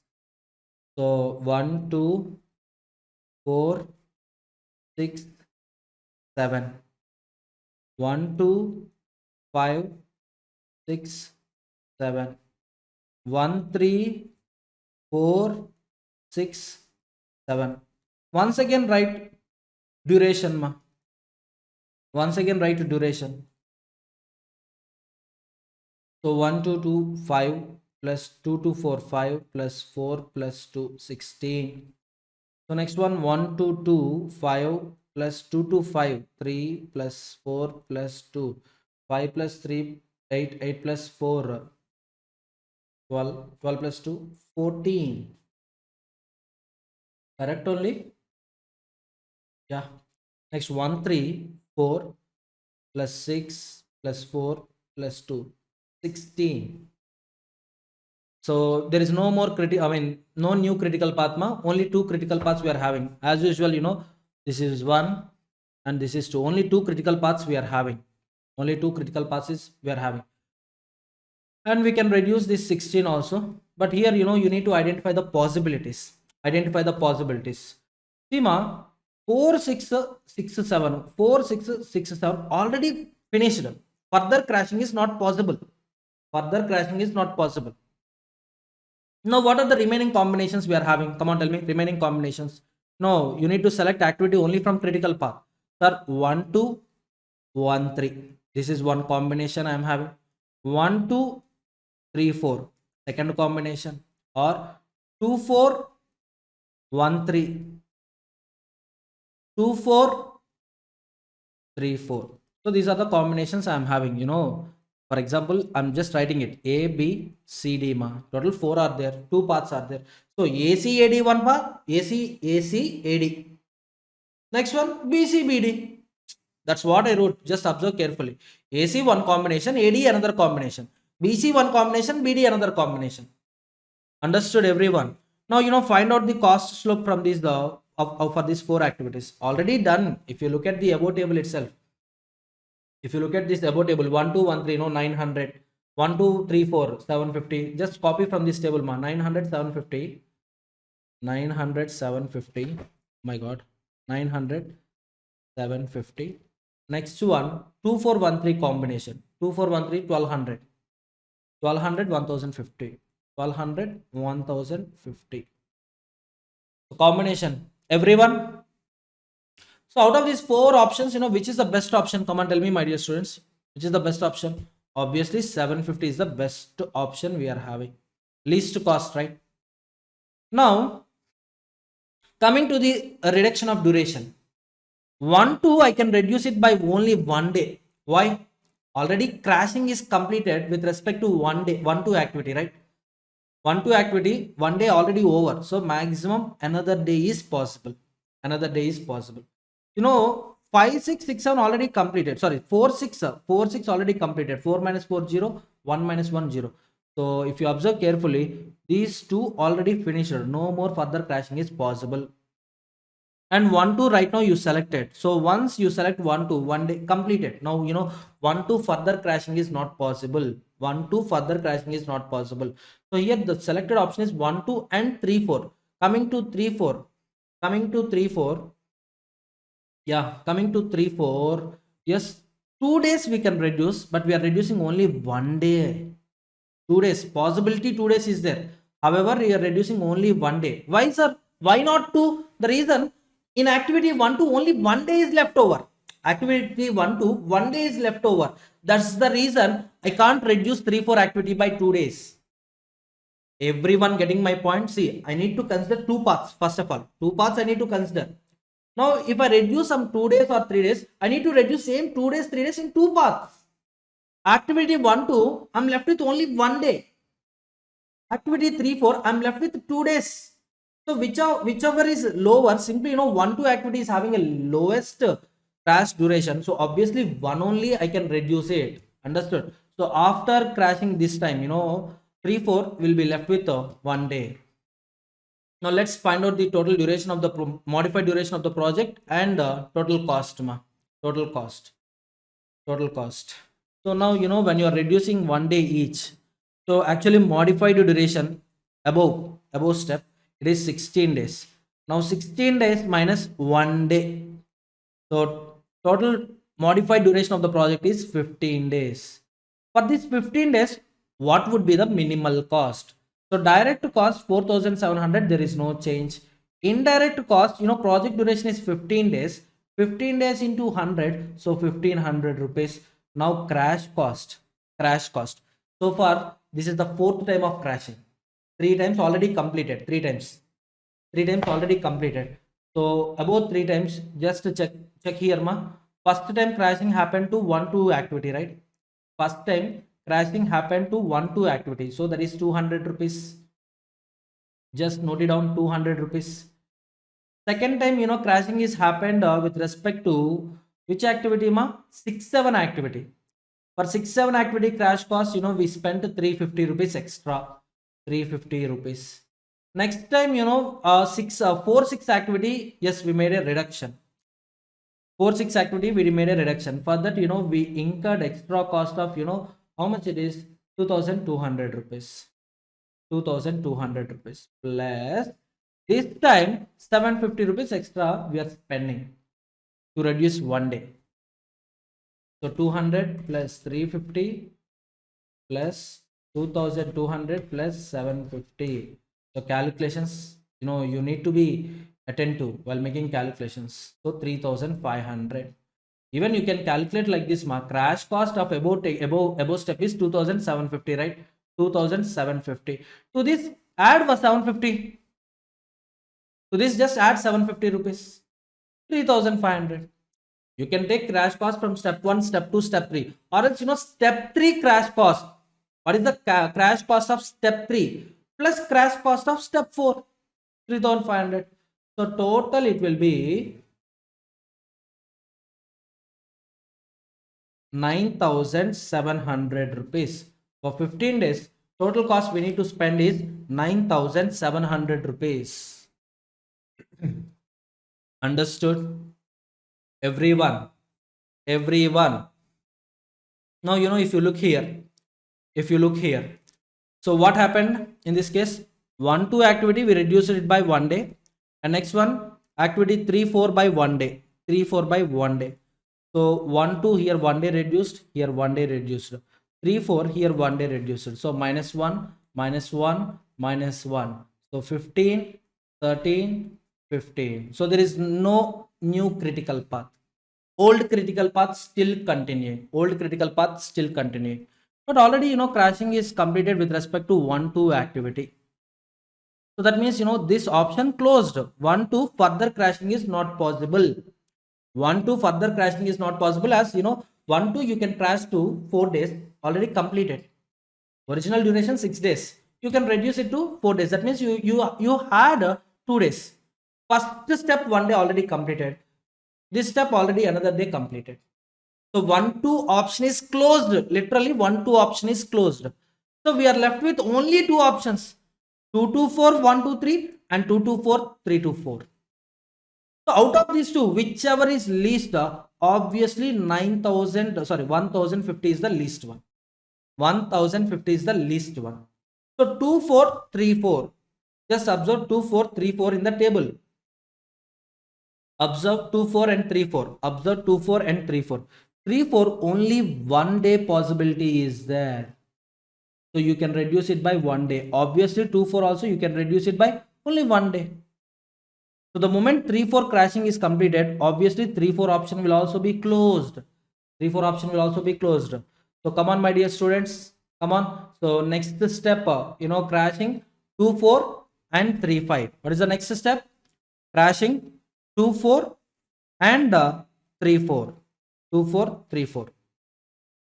So for this, additional crash cost is 1050 rupees. Now let's find out the duration, duration of the project. A duration equal to above step duration 15 days minus 1 day. So 14 days. How many days? 14 days. Coming to the cost. Direct cost already 4,700, no change. Indirect cost, how much? 14 days, right? 14 days into 100, 1400. Next one, crash cost equal to above step it is 3,500, right? So 3,500 plus additional cost 1,050. So 4,550. Now total it 4,700 plus 1,400 plus 4,550. So 10,650. So with respect to 14 days, 10,650. And still crashing is possible. How? So if you observe 3 to 4 already closed, right? 3 to 4 if you observe from this table, 3 to 4 already closed. Now, so 3 to 4 option is also closed here. The only possibility for the next crashing will be, so there is no other alternative, 2 to 4 and 1 to 3. 2 to 4 and 1 to 3. If you observe 2 to 4 and 1 to 3, 2 to 4 and 1 to 3, yes, 2 to 4 already one time crashing completed. So this time, one more time we are applying crashing technique. So finally it becomes 0. So after applying crashing technique to 2 4 activity, 2 4 activity will also gets closed. 1 3 2 days is there. If you observe 1 3 2 days is there. So just deduct from 2 1. Deduct 1 from 2. Now simply the last time I think crashing last step of crashing technique in this problem, 2 to 4 1 to 3. 2 to 4 1 to 3. So crashing each one by 1 day. 1 day. So what would be the duration, Duration of above step is 14. 14 minus 1. 14 minus 1. Sir, here 1 plus 1, 2 you need to take, no sir, right? 2 to 4 is one activity, 2 to 4 is falling in one path, 1 to 3 is falling in another path. 2 to 4 is falling in one path, 1 to 3 is falling in another path. Understood? Yes sir. So 14 minus 1, that will be 13. Cost important ma. Cost. Direct cost no change, 4,700. Step 1. Indirect cost, total 13 days. 13 into 100, 1300 rupees. Crash cost. Crash cost of above technique is 4,550. Less. Here the crash cost will be, here the crash cost is 1200 rupees, right? 1200 rupees. Just add 1200 rupees. So 5,750. 4,700 plus 1,300 plus 5,750. 11,750 with 13 days duration. And from here onwards, crashing is not possible. From here onwards, crashing is not possible.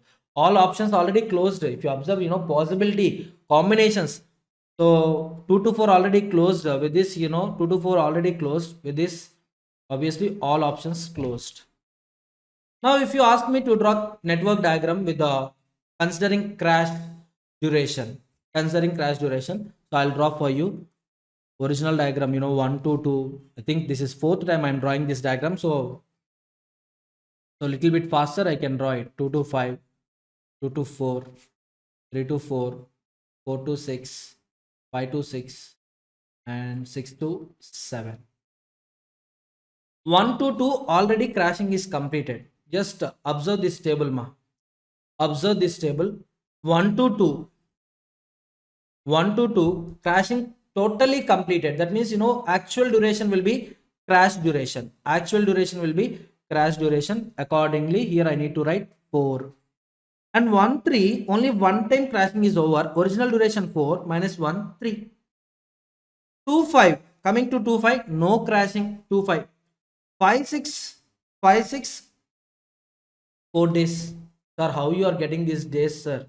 See, just apply, just whatever I solved here, so wherever it is becoming 0, in green lines, if you take green lines, so crash duration will be the actual duration. Normal lines, normal duration, or modified duration.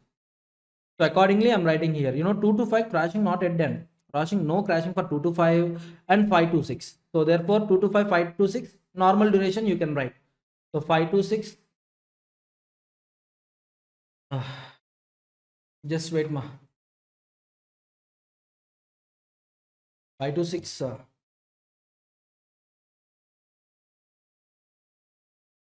If you observe here, 5 to 6, no crashing happened. So the normal duration will be the actual duration. No crashing, right? No crashing technique in 5 to 6 activities. So that's why 4 I wrote here. So 4 I wrote here. Next one, 2 to 4. Crashing just now done. 4 to 6, crashing already completed. 6 to 7, one time crashing completed. So 2. Next one, 3 to 4. One time crashing completed. So 4. Now come on, find out earliest time and latest time of all these events. Starting event obviously 0, 0. So 0 plus 4, 4, 0 plus 3, 3. Next 4 plus 3, 7. 3 plus 4, and then 4 plus 3, 7. 3 plus 4, 7. Yes, 7. 7 plus 4, 11. 7 plus 4, 11. 11 plus 2, 13. Okay. Okay. Yes, sir. Last event ED equal to LT. 13, 13. 13 minus 2, 11.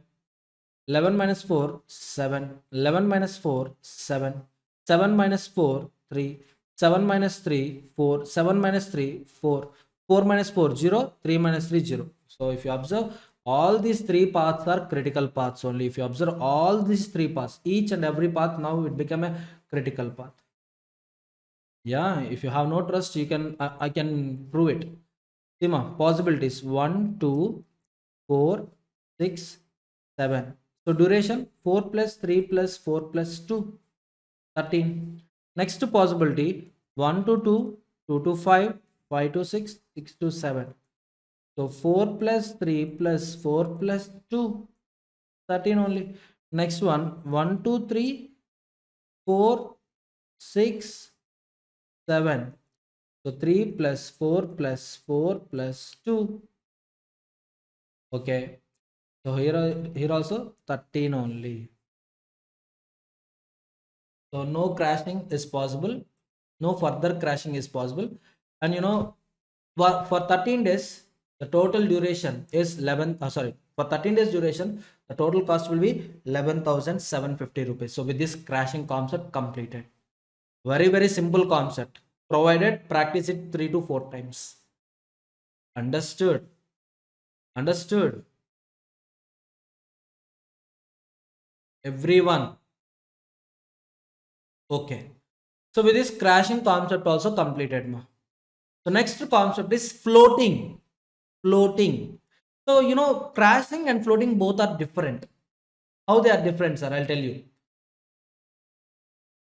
In crashing, our objective is a reduction of project duration. Yes or no?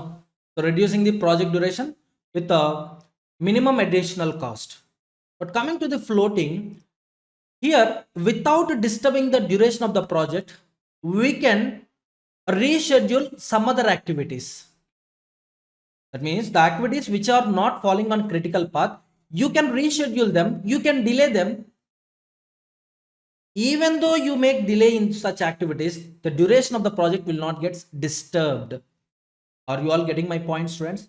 So let me give you one example with respect to floating, ma. One small example with respect to floating. Just observe carefully, ma. Yeah.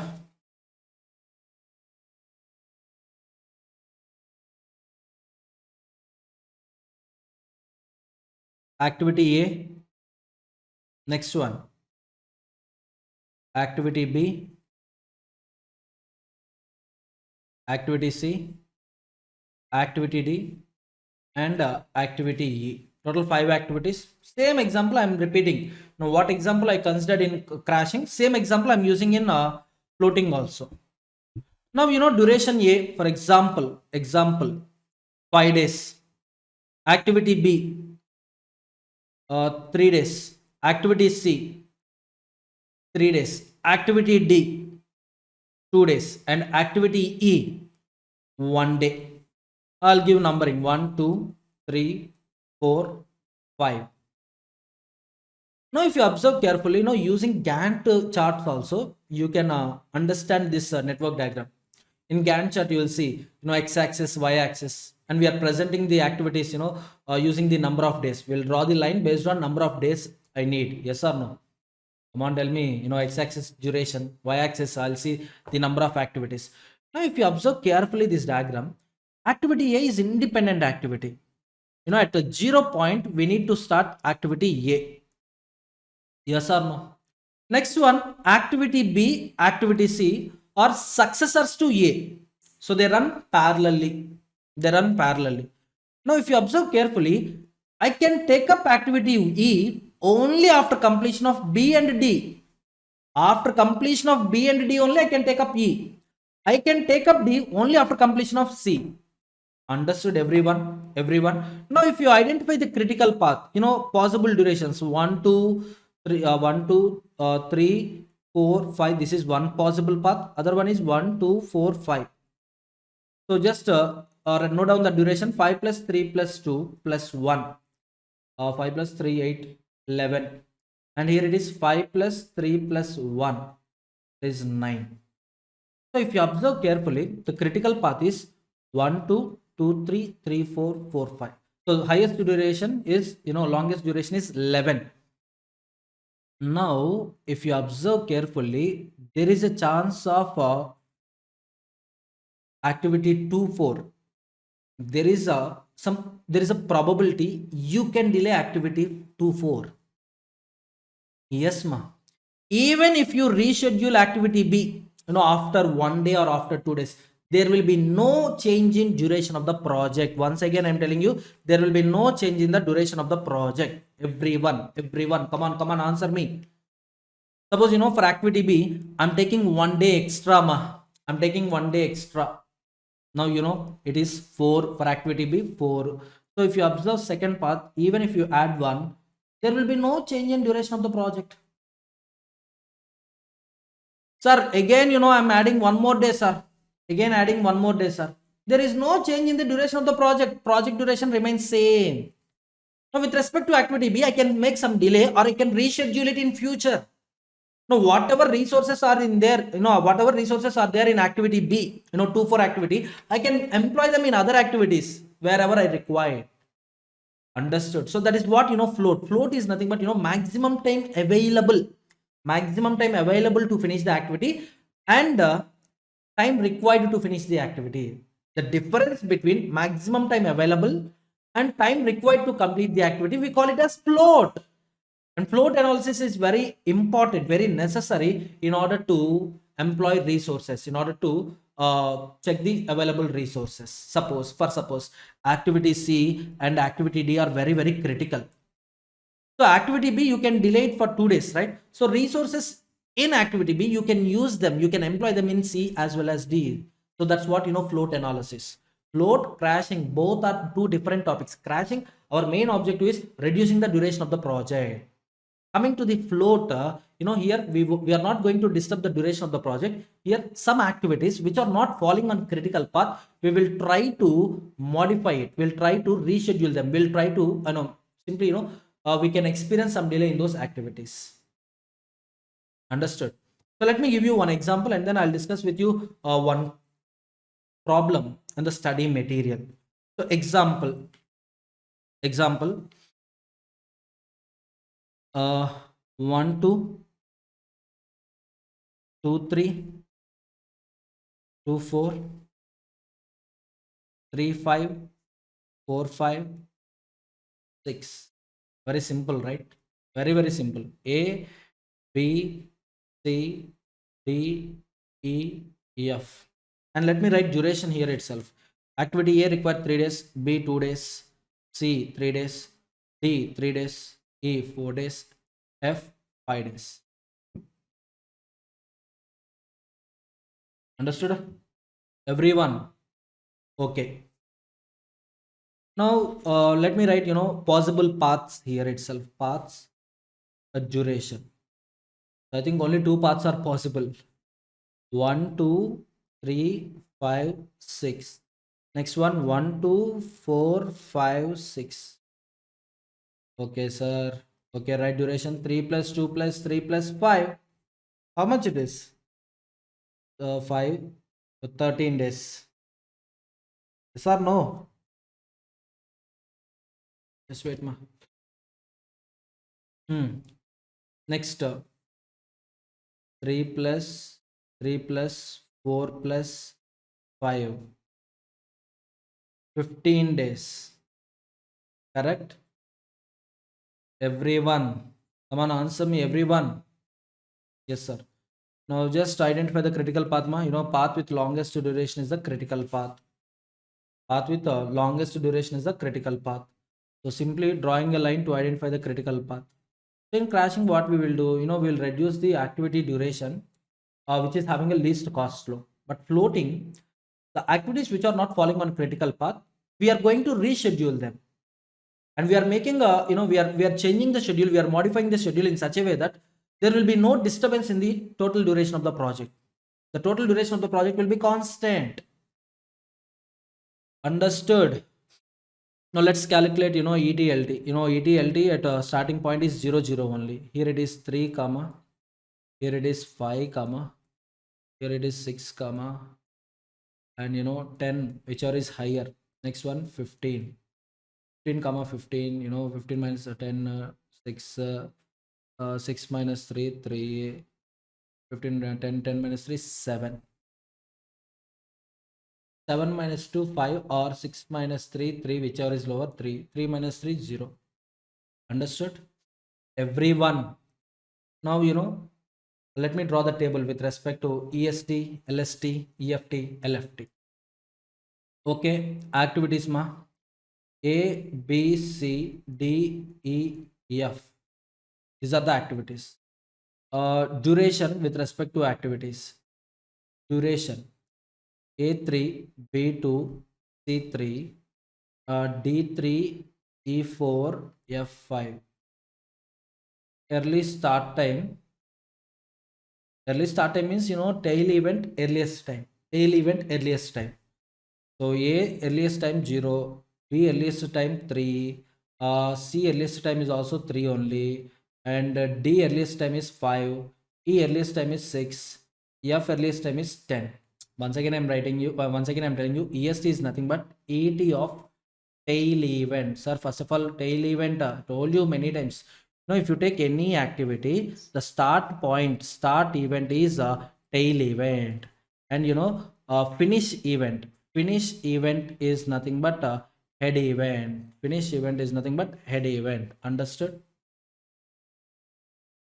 Understood, everyone? Come on, tell me. Okay, fine.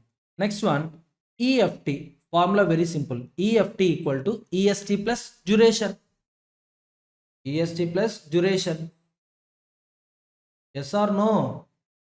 So just add it, ma. 0 plus 3, 3, 3 plus 2, 5, 3 plus 3, 6, 5 plus 3, 8, 6 plus 4, 10, 10 plus 5, 15.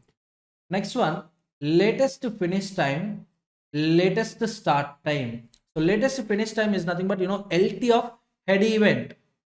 LT of head event. Latest finish time, LT of head event.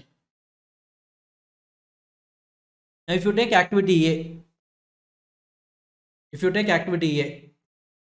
activity A, head event is 2, here LT, that is 3, so 3. Next, activity B, head event LT 7, activity C, head event LT 6. Next, activity D LT 10, activity E LT 10, activity F, head event LT 15. Now 15 minus LST is nothing but LST equal to LFT minus the duration. So 3 minus 3 0, 7 minus 2 5, 6 minus 3 3, 10 minus 3 7, 10 minus 4 10 minus 4 6, 15 minus 5 10. Now we need to calculate a total float here, ma. So just observe this table. Total float. So total float, what it indicates? Total float, what it indicates? Just follow me carefully. Total float.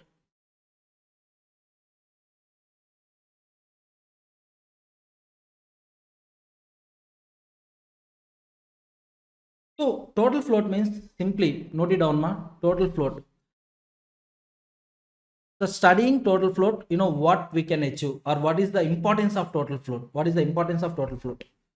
So without impacting the overall project duration, it's like a delay or a reschedule of activity without impacting the overall project completion time. Overall project completion time. So that's what a total float. Now here, total float is of two types, ma. Total float, three types. Positive, sir. Positive. Or total float 0, or total float negative. Total float positive indicates, more resources, more time or more resources.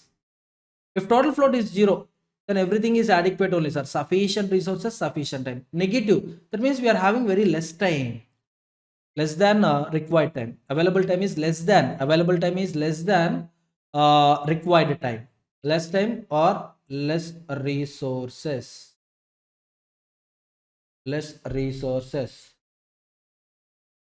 Now, yes, what is the formula for calculating total float, sir? Very simple, latest finish time minus latest start time, or earliest finish time minus earliest start time.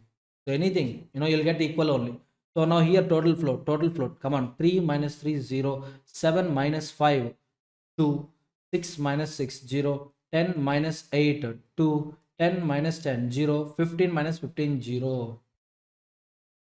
And even if you observe carefully, wherever total float is becoming zero, that means, that activity is falling on critical path. That activity is falling on critical path. Of course, you can check it. You can check it here. Just wait, just wait. Total float is zero with respect to ACEF. ACEF. Yes. ACEF. Total float is zero. Why? Because, equal we are having. Understood, everyone? So total float equal to zero. That means, that activity is falling on critical path and the resources are adequate, sufficient. Now, if you observe here carefully, total float 2, in case of 2, you can delay that activity or you can reschedule that activity without impacting the overall project completion time. Understood the importance of total float, everyone? So that is all about total float, ma. Next, we are having another concept, that is, free float, ma. Free float. Sir, free float means what, sir? Free float means what? Free float. Let me write the theory content here. So free float. I hope everyone will copy this content. Very, very important for understanding purpose, or else, you can't understand this concept. Ultimately, you will take this topic choice. Everyone. So free float. Amount of time that a task can be delayed, a task or activity can be delayed without affecting the start time of its subsequent activity. So subsequent task or subsequent activity. So even if you make some delay of the current activity, suppose activity B is there, even you make delay of activity B, there would be no impact on next activity. For example, activity C is the next activity. Sir, even if you make delay with respect to activity B, there will be no delay with respect to start time of C, sir. With respect to start time of C. Are you all getting my point, students? Everyone. So again, once again, I'm reading it. What I wrote, I'm reading it. Just observe carefully. Amount of time that an activity can be delayed. Activity B can be delayed without affecting start time of its subsequent activity. So subsequent activity, as per schedule only it should start, sir. As per schedule only it should start. Once again, I repeat, as per schedule only it should start. But I want to make some delay in activity B, sir. That is what free float. And formula for free float is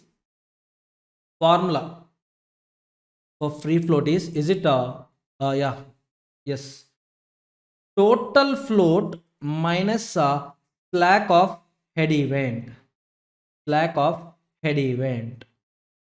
Sir, why I wrote a head event? The reason is head event indicates finish point. Only when I finish activity B, I can start activity C. So there should be no delay in activity C. What I'm telling you, there should be no delay in activity C. So activity C earliest start time is nothing but finish time of activity B.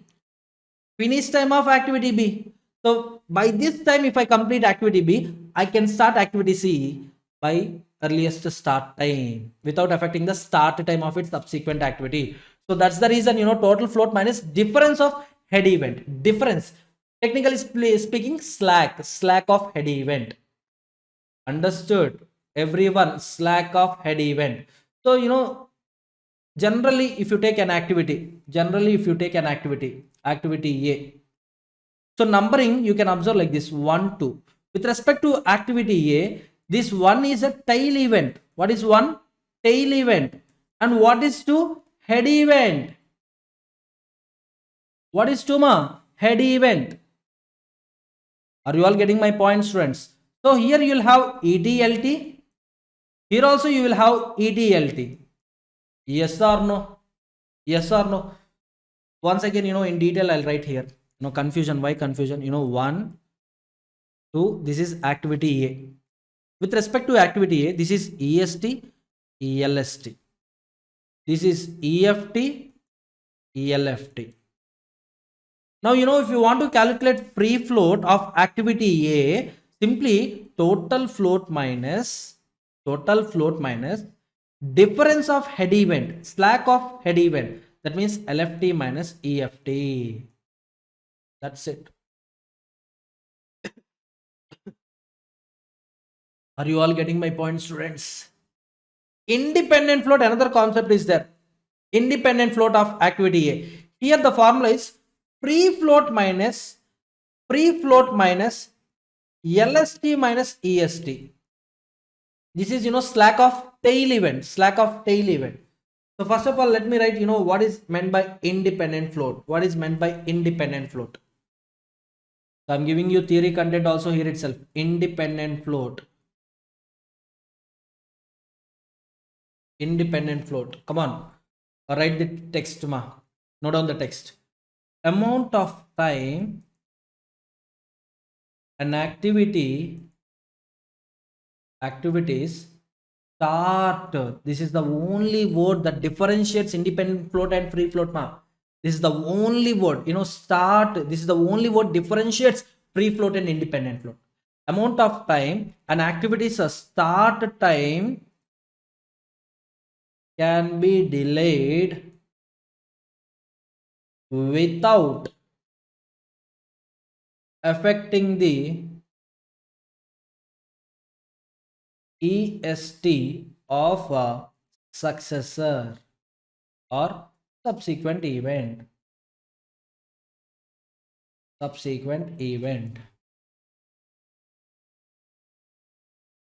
Understood? Everyone? Okay. So independent float means what? Amount of time an activity start time can be delayed. So here, I'm making delay of start time. Whereas free float, if you observe carefully, free float, amount of time that a task can be delayed. One is, delay of task. Independent float, start time delay.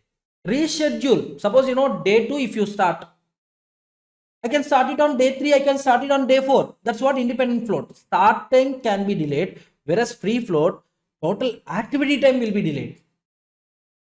What is the difference, sir? I'll tell you one more time. Just a difference, Suppose, activity B, start time 2. Activity C, start time 4. B requires only 1 day. Now, what free float is telling, free float, yeah, you can do it another day also. You can make delay. Why? Next activity will begin from 4th day onwards. Understood? B actually requires 1 day, right? B actually requires 1 day. Start day is 2, end day is 4, whereas activity time, it's 1. That means, what is the maximum time? 2 days. Available time 2 days.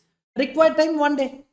Now you can delay it by 1 more day. So activity B, you can implement activity B for 2 days, no problem. That is free float. What is independent float? There will be no change in duration of the activity. It is telling you by what time if you start, you can reach 4th day. So instead of starting from second day, I can start from 3rd day, sir. So start time I'll make delay of 1 day. Are you all getting my point, students? Critical point, but very simple point. Very simple point. Once again, I'm telling you, critical point, very simple point.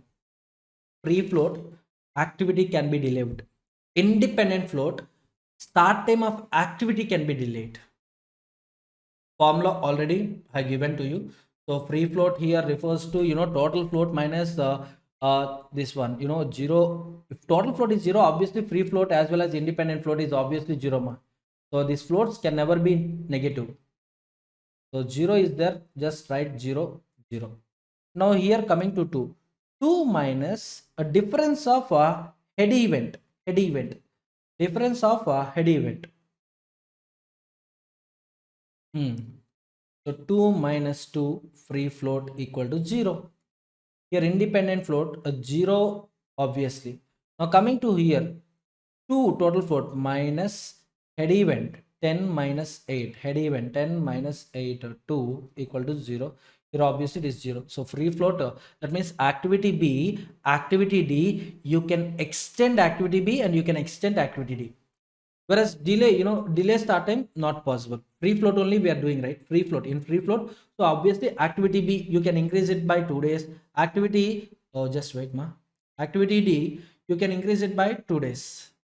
Just observe this diagram carefully. So activity B, even if you increase 2 days, no problem. There will be no change in duration of the project. There will be no change in the duration of the project. So same. Or without activity B, without increasing activity B, suppose if you want to increase activity D by 2 days, then also there will be no change in the duration of the project. Project duration remains same. Understood? Everyone? Okay, let's solve problem on this. We are having one problem on this, so let's solve that problem.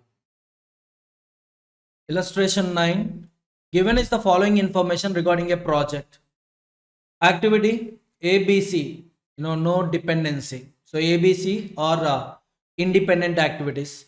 So D is having a predecessor, E, F, G, everyone, rest of them having a predecessors. So let's copy this question and then, we'll have a network diagram and then I'm going to discuss with you total float, independent float as well as free float. Clear?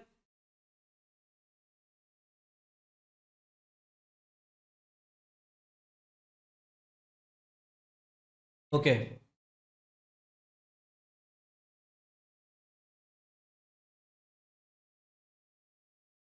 So this is the question, ma. So drawing network diagram is very, very critical in this question. So only after practice you'll become expert in drawing network diagrams, or else you may end up with losing 10 to 12 marks. It's in your hands only. So particularly activity K, very, very crucial. So why? Because it is having a 4 predecessors, C, D, F, J. Understood? C, D, F, J. Okay, fine. So let me draw the diagram. So A, B, C starts from one point. That's why they are not having any predecessors. So start point. So A, next one, B, next one, C. A, B are predecessors to D. A, B predecessors to D. I told you no two activities will have common start and common end. No two activities will have same common start and common end, common finish. So if you want, to draw activity D here, for example, I'm drawing activity D here. The problem is only A is acting as a predecessor to D, not B. Are you getting my point? So that's the reason here I need to introduce a dummy activity, a dashed line, dummy activity. Is it clear, everyone? So dummy activity. So I'll name it this one as D1. So finally, 4 conditions, 4 activities completed. So activity E, B is the predecessor and B is the predecessor to F also. B is the predecessor to H also. So from B onwards, if you observe, burst event is taking place from B activity. From activity B, you need to observe E, F, H. E, F, H. So I'm drawing it carefully. Just observe me carefully, ma. So E. And then F, H.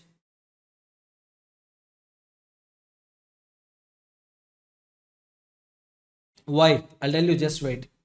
So with this, B predecessor activities completed. B predecessor activities completed. So these are the activities drawn. Understood? Now, to G, both F as well as C are predecessors. That means, CF, they are not having common start. First of all, CF, they are not having common start. So they can end at common finish point. They can end at common finish point. So with this, I can draw a line like this, yeah, C. So C as well as F are predecessors to G. So this is, I'll name it as G. So completed. Next, I to I, E and H are predecessors. To I, E and H are predecessors. If you observe, E as well as H had common start. Had common start. How they can have common finish point? Just now I told you two activities. No two activities will have common start and common end. So again, dummy line. Just to draw dummy line here. So I'll name this as D2.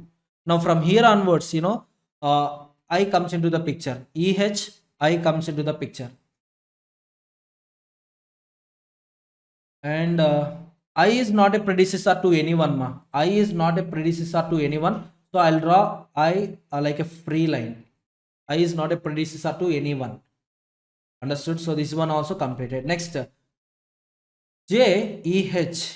EH having J as a successor. So yes. Next one, GA is a predecessor to K. K is predecessor to L.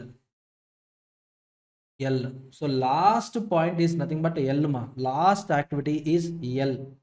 So to L, K is the predecessor, and to K, C, D, F, J are predecessors. C, D, F, J are predecessors. Observe carefully. C, D, F, J are predecessors, and to J, E, H are predecessors. Suppose if I draw like this, J, I name it as J. Now, this condition satisfied. EHJ condition satisfied. But coming to K, if you observe K had common finish with respect to D as well as J. D as well as J. D and J had a common successor, that is K.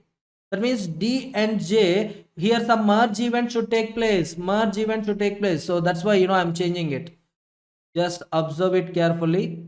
So why I'm making a merge? So D and J had a common finish point. A little bit tricky, but you need to understand. So D, J, K completed. CF. So if you observe, F, yeah, F is here, it is there. F, here it is there. CF, thank God, CF common endpoint is there. CF common endpoint is there.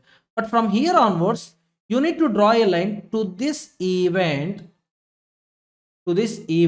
and you should not name that activity. Why? Because if you name any activity, suppose if you draw a line, for example, I'm telling you, example sake I'm telling you, if you draw a line like this, oh my god, if you draw a line like this, and if you name something, for example, X, then FC are predecessors to X. But here the question is, FC or predecessor to K? FC or predecessors to K? So first of all, we need to draw K, right? So yes, I'm drawing K here. For example, K. Now, if you draw line like this, for example, if you draw a line like this, and if you name some event, X, so definitely FC will act as predecessor to X, not FC will act as a predecessor to K. So that's why here I need to draw a dummy line from this event onwards. And dummy line, some adjustments is required. Some adjustments. Why some adjustments are? Why? Because there is no space. So that's why the line looks like this, ma. Just observe carefully. So some jump. Again jump. So this is dummy 3 line. T3. And if you observe it carefully, all the conditions are satisfied with respect to K. Can I show you? Yes, sir. See, K predecessor D, condition satisfied. D, condition satisfied. K predecessor J, condition satisfied. And CF. So dummy line is drawn from a point where CF got merged. Dummy line is drawn from where CF got merged. So with this, all conditions are satisfied. And K is a predecessor to L. K is a predecessor to L. And with this, network diagram is over. L. So this is the last point. So you need to merge all the activities here itself.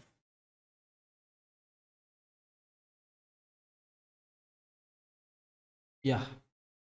So IG, they are not having any successors. Ig no successors. L is a predecessor, sorry, L is a successor to K, and K is having 4 predecessors. D is having 2 predecessors. So complying all the conditions, I drawn this diagram. And let me number these diagrams, ma. Let me number this. 1, 2, 3, 4, 5, 6, next is 7, 8, and 9. So yes, with this, diagram is over. Once again, I'll draw for you. Once again, I'll draw this diagram for you, ma. Just 2 minutes time. That's it. Nothing extra. So observe me carefully, ma. So activity A, B, C, no predecessors, no dependency. So all these three activities will have common start. So number 1, activity A, activity B, and activity C. Next one, AB or predecessors to D. So from B, first I'm drawing a dummy line, dummy activity D1. So with this, 4 activities completed. And B is the predecessor to E, F, H. So 3 activities will commence after completion of B activity. So E, next one, F, and then H, and then H. Okay, so E, F, H completed. Next, G is the successor to FC. So that's why, FC will end at one point. From here onwards, activity G will start. Activity G will start. So G also completed. Next, I, E and H. E and H to I. And I is not having any successor at all. So I can draw like this. So this is dummy activity 2. And this is I. I is not having any successor, ma. I is not having any successor. So I also completed. Next, J, coming to J, E as well as H. E as well as H. Okay. So just I'm drawing line like this. Just observe it carefully. J. Now condition E, condition H already completed. So simply if you observe, E, H are predecessor to IJ. Yes or no? E, H are predecessors to IJ. Next one, DJ having a common successor. So that's why I'm doing, I'm just merging these two activities at one event. Understood here? And moreover, FC also had common successor. That's why from here onwards, I'm just drawing a dummy line. So in between one line is there. That's why, just I'm going up here. Here also one line is there. Just I'm going down like this here. So just observe carefully. This is dummy 3. Dummy 3. Now all these conditions are satisfied. Case and condition satisfied. L. So since I and G are not having any successors, so I also ends here. G also ends here. Now this is what, the diagram, network diagram of illustration 9. Understood everyone? So 1, 2, 3, 4, 5, 6, 7. Just wait.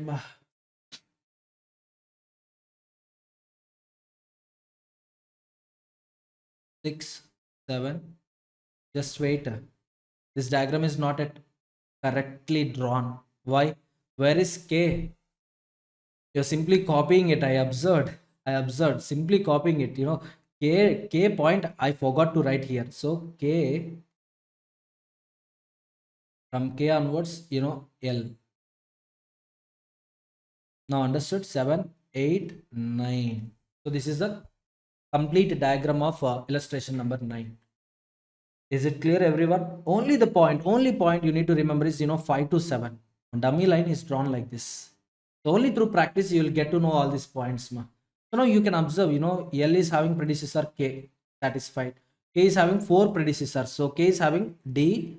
Next one J, F, C, satisfied. J and H are having EH, J and I, J, I. If you observe J, I having 2 predecessors, E and H, satisfied. H is having a B predecessor, satisfied. G is having a FC predecessor, satisfied. Next one, F is having a B predecessor, satisfied. E is having B predecessor, satisfied.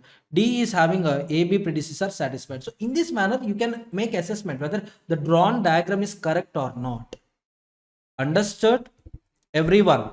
Now, chalo, let's draw the table, ma. Now let's draw the table. So activity, duration, EST. Once again, I'm telling you EST. How to calculate EST? So ET of tail event. ET of tail event. Next, EFT. Formula is very simple. EST plus duration. Next one, LFT. LFT is simply LT of head event. Head event. Then LST. LST is nothing but LFT minus duration. LFT minus duration. So we need to calculate up to here first. Okay, fine. So as you all know, starting event, obviously it begins with 0, 0. So assign the duration in the question in the diagram. A is 3, B 4, C 2, D is having dummy activity is always 0, D is 5, and E is having a 1. E is having 1. H is having a duration H is having duration of 4. F is having duration of 3. Next one, G is having a duration of 6. I 4, K 1, J 2, and finally L 5. 1, 2, 3, 4, 5, 6, 7, 8, 9, 10, 11, 12. Yeah, 12 are there. Come on, calculate. So ET forward based. ET forward based. First calculate ET. So 4 comma. Here it is. It's not 2 comma. Just why? You need to consider highest of the activities ET. ET is the highest of the previous activities, right? So 4 plus 3, 7. So 7 comma. Next one. 3, 5, 8. At this point of time, 8 or 7, dummy 0, 7. So 8 or 7. Next, we need to do some more calculations. 4 plus 1, 5 comma. And 2 plus 4, 2. Sorry, here it is 4. 4 plus 4, it is 8. 8 comma. So 8 plus 2. If you observe 8 plus 2, so 10. So whichever is highest, 10. 10 comma. And 10 plus 1, only 1 is there, right? 11 comma. 11 plus 5, 16, or 7 plus 6, 13, or 8 plus 4, 12, whichever is higher, 16. 16 comma. So with this ED completed, now I need to calculate LT. So ED, LT at the last event, head event of the total project is both are same. So 16, 16. I'm writing 16, 16 here itself. Just wait. Wait. Yeah. Using different pen to identify it, ma. Just wait. Yeah. So 16 minus 5, 11. 11 minus 1, 10. 10 minus 10 minus 2, or 16 minus 4, whichever is lower, 8. Okay. Now 8 minus 4, 4. Next one. 16 minus 6, 10. Here it is. Now coming to here, 10 minus 5, 5. Okay. Now 10 minus 2, 8. 4 minus 4, 0. 5 minus 3, 2. So whichever is lower, 0. So completed, ma, with this activity A, 3 days. Yeah, with this completed. You can check here. Let me draw, ma, so that no confusion at all. Yeah, here it is there, right? 8 8 minus 0. Here it is 8.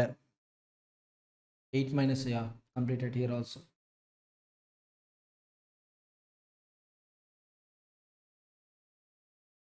Understood? Now just write 80 of tail events under EST. So first let me write activity names. Activity A, B, C, D, E, F. What happened to this OneNote? So 1 second, ma. I'll take OneNote, new OneNote. Follow me carefully. A, B, C, D, E, F, G, H, I,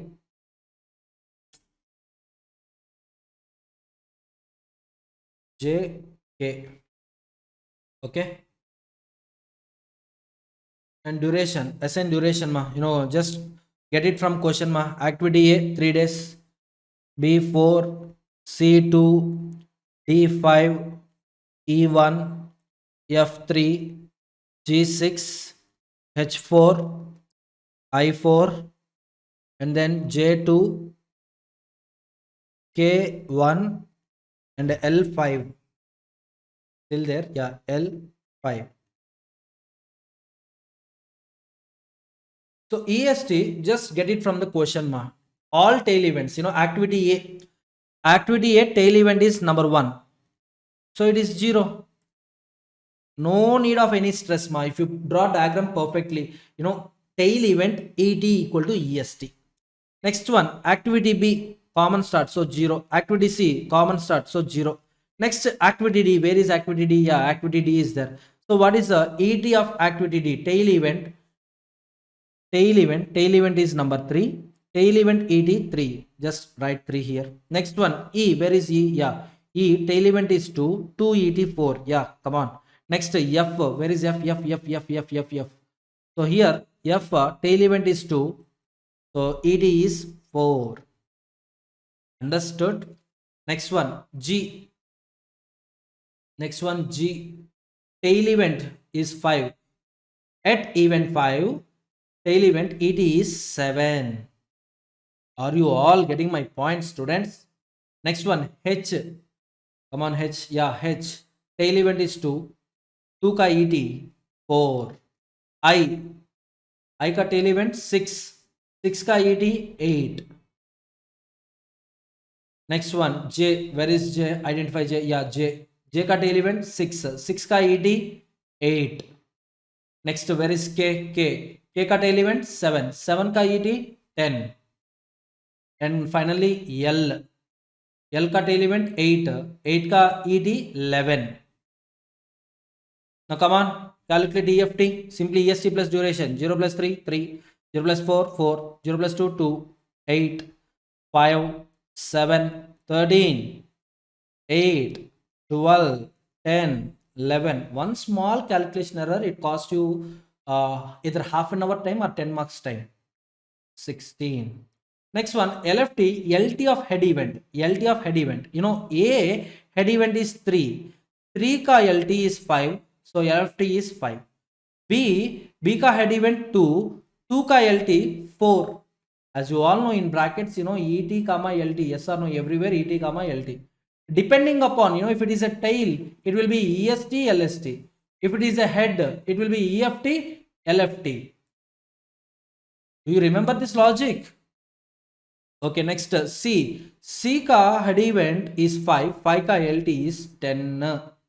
Next one, where is D? D ka head event is 7. 7 ka LT is 10. Okay, next, E. E ka head event 4. 4 ka LT 8. Next, F. Where is F? F ka head event 5. 5 ka LT 10. Understood? Next one.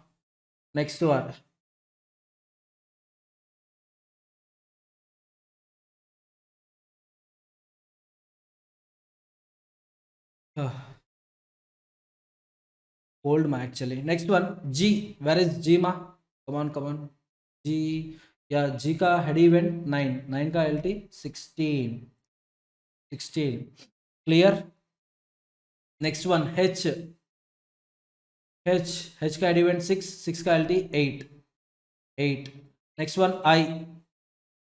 16. J, where is J? Yeah, J का head event 7, 7 का LT 10. Next one K, K का head event 8, 8 का LT 11. Understood everyone? Next one, last one, L, L का head event 9, 16. Up to here, is it clear, ma? Everyone? Everyone? But there is one small clerical error. I don't know how many of you noticed here. So what is that clerical error, ma? Just observe carefully here at this point. Yes, sir. At this point, if you observe it carefully, there is a dummy event from B, yes or no? So now 4 plus 0, 4, or 0 plus 3, 3, whichever is higher, we need to consider accordingly. Here it is not 3, here it is 4. I'm practicing what kind of mistakes you can commit in examination. I'm showing you each and every mistake possibility that you may commit in examination. So this is, this small mistake, it will definitely affect your problem. There is no change in duration of the project, ma. Even if you observe carefully, 4 plus 5, it is 9. But here it is 10. 4 plus 5, 9 or 10, whichever is higher, 10 you need to consider. So 10 came. There is no issue at all. But the point is, at this point, if you observe, mistake happened. This mistake, it will not impact a critical path. It will not impact the duration of the project. Why? Because this activity is not falling on critical path. Luckily, fortunately, this activity is not falling on critical path. So therefore, the duration of the project, there is no change. But this is a small mistake, yes or no? This is a mistake, yes or no? Now accordingly, you need to change it, ma. So wherever activity D, ET is not 4. Activity E, ET is not 4. It's not 3. It's 4. So 4 plus 5, it is 9 actually. Understood? Everyone understood this mistake? Everyone? Next one. So similar kind of mistake. Similar mistake I'm going to show you one more time. Similar mistake I'm going to show you.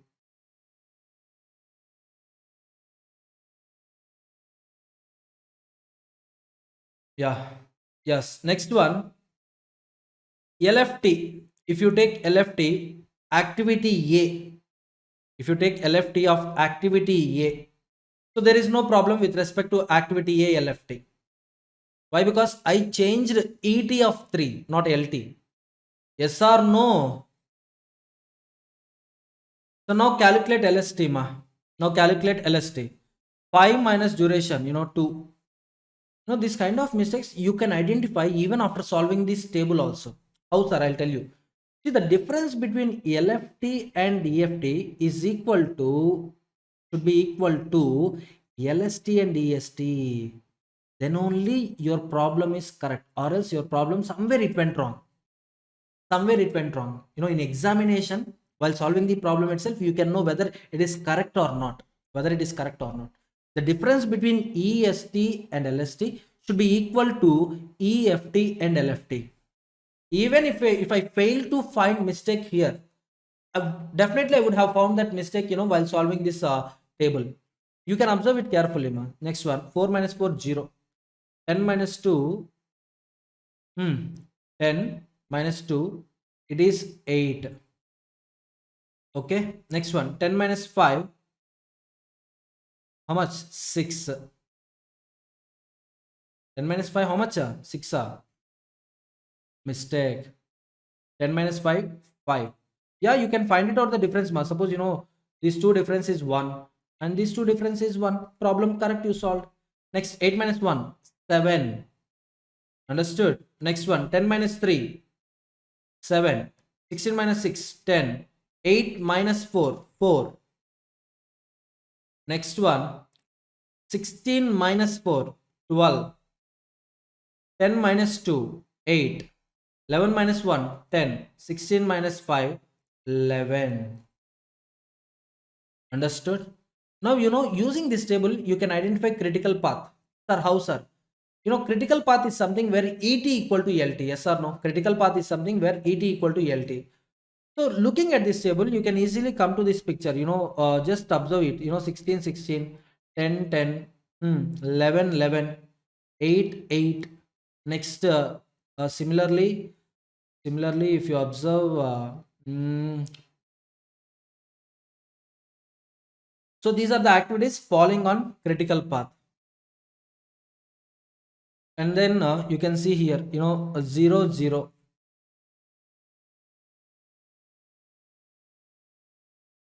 8, 8, 10, 10, 11, 11. So where EST equal to LST, EFT equal to LFT, that means the difference will be 0. 1 second. So difference will be 0. Those activities are falling on critical path. I told you total float equal to 0. That is a critical path activity. The next step is calculation of total float. Total float difference, LFT minus EFT or EST, LST minus EST. Anything you can solve. You will get same answer only. So 4 minus 4, 0. 10 minus 2, 8. Next one, 10 minus 9, 1. Okay. Next one, 8 minus 5, 3. 10 minus 7, 3. 16 minus 13, 3. 8 minus 8, 0. 16 minus 12, 4. 10 minus 10, 0. 11 minus 11, 0. 16 minus 16, 0. So wherever 0 comes, those activities fall on critical path. So let me highlight them. So these are the activities falling on critical path. So what are those activities? Let me write here B, H, J, K, L. And even in diagram also, the highest path, if you observe, it is the longest duration of the project, and it is the duration of the project. So B, H, B, H, next one, J, K, L. So this is what, total float. So total float is completed. Next one, what to calculate? Free float. So what is the formula for free float? Total float minus slack of head. Slack of head event. Head. I'm calling head. It is nothing but, finish point. So differences of the two finish points, EFT, LFT. The difference deduct from total float.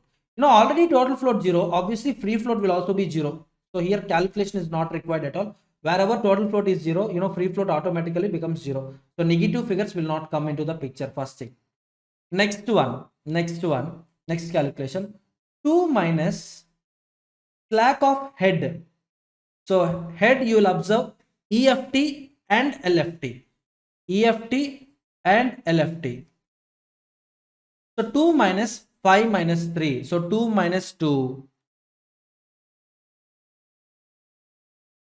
Just 1 second, 1 second. So observe it carefully from the diagram, Observe it carefully from the diagram. So activity A, head event is 3. Yes or no? At event 3, the difference of 5 and 4, slack of head is nothing but a difference of, ET and LT at finish time. ET and LT at finish time. Once again, I am writing here ET and LT of finish time. So 5 minus 4, definitely it is 1. So here I am writing the same point. Just see 5 minus 4, 1. So 2 minus 1, free float is 1 here. So B automatically 0. Now coming to C. Now carefully observe this point also. Coming to C. C point is there right here, right? Yes. What is the C's total float, What is C's total float? C's total float is 8. 8 minus head event, difference of, slack of 7 and 10. That means, 10 minus 7, that is 3, that equal to 5. Understood? And the same, 1 minus D. Where is D? So D, head event difference, 10 minus 10, 0. 1 minus 0, 1. Understood? Next one, coming to E. 3 minus, where is E, E. So here E is there. Slack of head event, that means 8 minus 5. Repeat, 8 minus 5. So 3 minus 3, that will be 0. Next one, F. F head event, the difference, slack of head event is 10 minus 7, 3, and it is 3, 3 minus 3, that will be 0. Everyone, carefully follow me. Next one, activity G. Activity G, head event is 9. At 9, slack time, 16 minus 16, 0. So 3 minus 0, 3. Next one, I total float 4 minus I is also having a same common end, that is 9. 9, 16 minus 16, 0. 4 minus 0 equal to 4. Everyone getting my point, students? Next one, JK already 0, 0. L also 0. JKL already it became 0. Total float equal to 0. Free float automatically becomes 0. So this is what, free float. Next one, independent float. Independent float. So what is the formula for independent float, ma? Free float minus slack of tail. Slack of tail. I already gave a notes to independent float. The starting activities, the start time of activities can be delayed without delaying or without affecting succeeding activities. So I'm talking about start time. Start time, definitely start event is tail event, yes or no? Start time is tail event. Now activity A, the free float is 1. So 1 minus a slack of tail. Activity A, obviously, 0 minus 0, 0 only. 1 minus 0, it will be 1. And B, free float already 0. Just mark it as 0. So wherever free float is 0, just write 0 in independent float also. So adjustment is not possible. Already if it is 0, resources are adequate. Adjustment is not at all possible.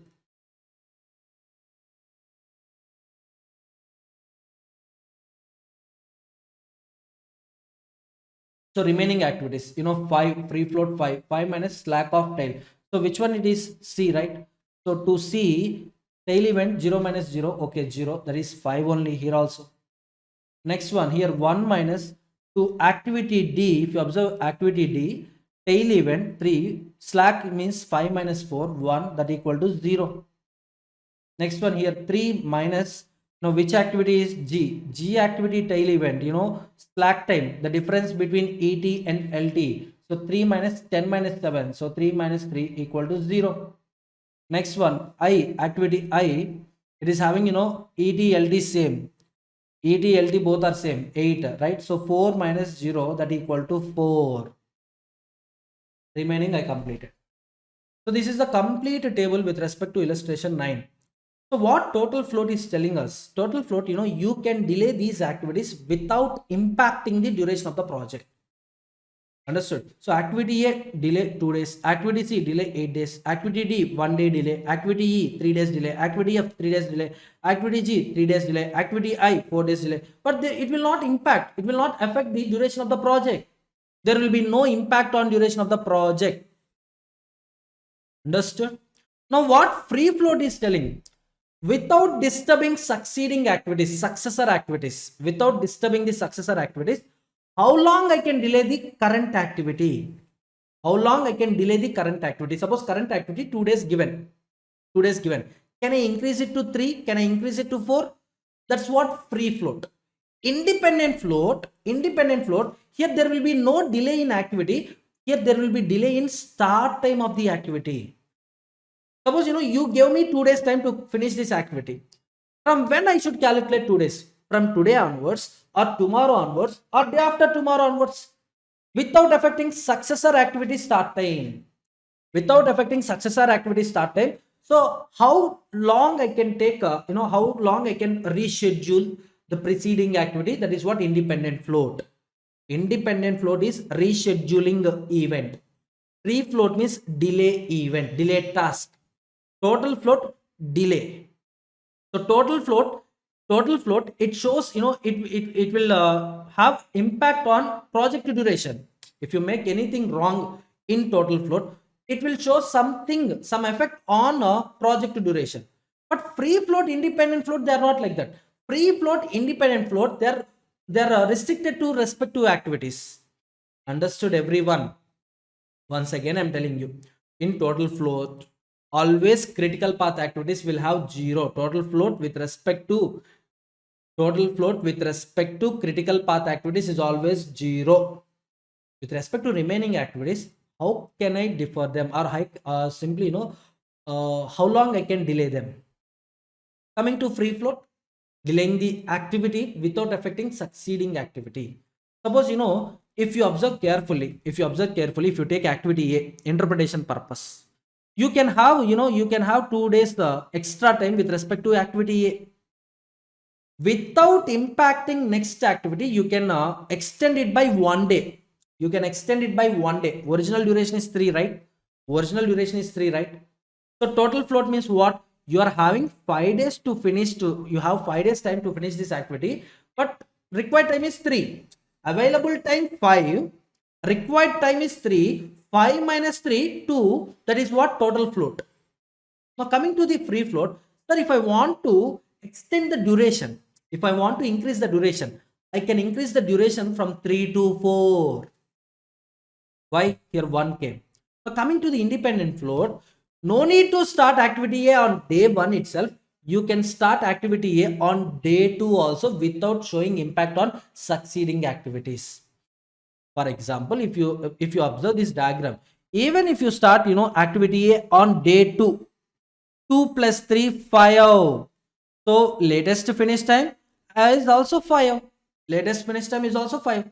So without, no disturbance on successor activity start time, no disturbance on successor start time, if I want to delay first activity start time, that is what? Independent float.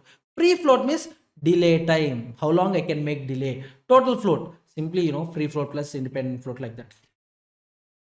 Are you all getting my point, students? Everyone? Sometimes the formula is not applicable there. It's not, don't write free float minus free float plus independent float. So for formula also, I told you logic, apply that logic. So total float, LFT minus EFT or LST minus EST. Free float, total float minus slack of head. Independent float, free float minus slack of tail. So with this, problem related to crashing and problem related to floating, I completed. As we all know, a project management can be understood as a systematic way of planning, executing, scheduling, monitoring,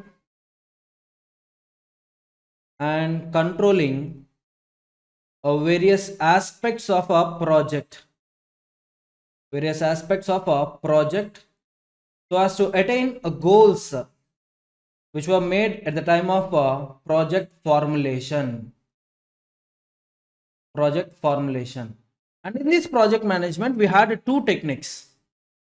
One is a program evaluation review technique, which is known as PERT, and the other one is critical path method, CPM. So these 2 techniques, PERT and CPM, both are network based project management techniques. Network based project management techniques, which are used to exhibit the flow and sequence of activities and events. Already we solved problems related to CPM, critical path method. So we'll be given sequence of activities, we will arrange them in a network, and we'll assign duration to each and every activity. So the path which is having a longest duration, we call it as critical path, and it is the duration to complete the project. Understood? So when duration is certain, the time with respect to activity, if it is certain and if it is known, critical path method is a suitable project management technique. If the same time element is not certain, if we don't know, if we are not sure with respect to time of each and every activity, then program evaluation review technique is appropriate. So under PERT, we'll be given 3 time limits. One is pessimistic time, most likely time, and optimistic time. So optimistic time means, minimum possible time required to accomplish the task. Minimum time required to complete the activity, optimistic time. Maximum time required to complete the activity is pessimistic time. Understood? And most likely time, it is a normal time required to complete the activity. Now when these 3 time amounts were given, we need to calculate expected time to complete the activity. Sir, how to calculate expected time? Do you remember a formula for mean? When a data range is given, for example, 8, 9, 10, 11, 12. Now, what we will do, we'll calculate mean. So, mean is nothing but, average of the data. Yes or no? Average of the values mentioned in the data. So, what we will do, 8 plus 9 plus 10 plus 11 plus 12 divided by 5. So, 5 numbers were given. So, divided by 5. So, we will get mean. Understood? So, here also, we'll calculate mean, which is known as expected time. And the formula for expected time is, optimistic time plus pessimistic time plus 4 times of most likely time divided by 6.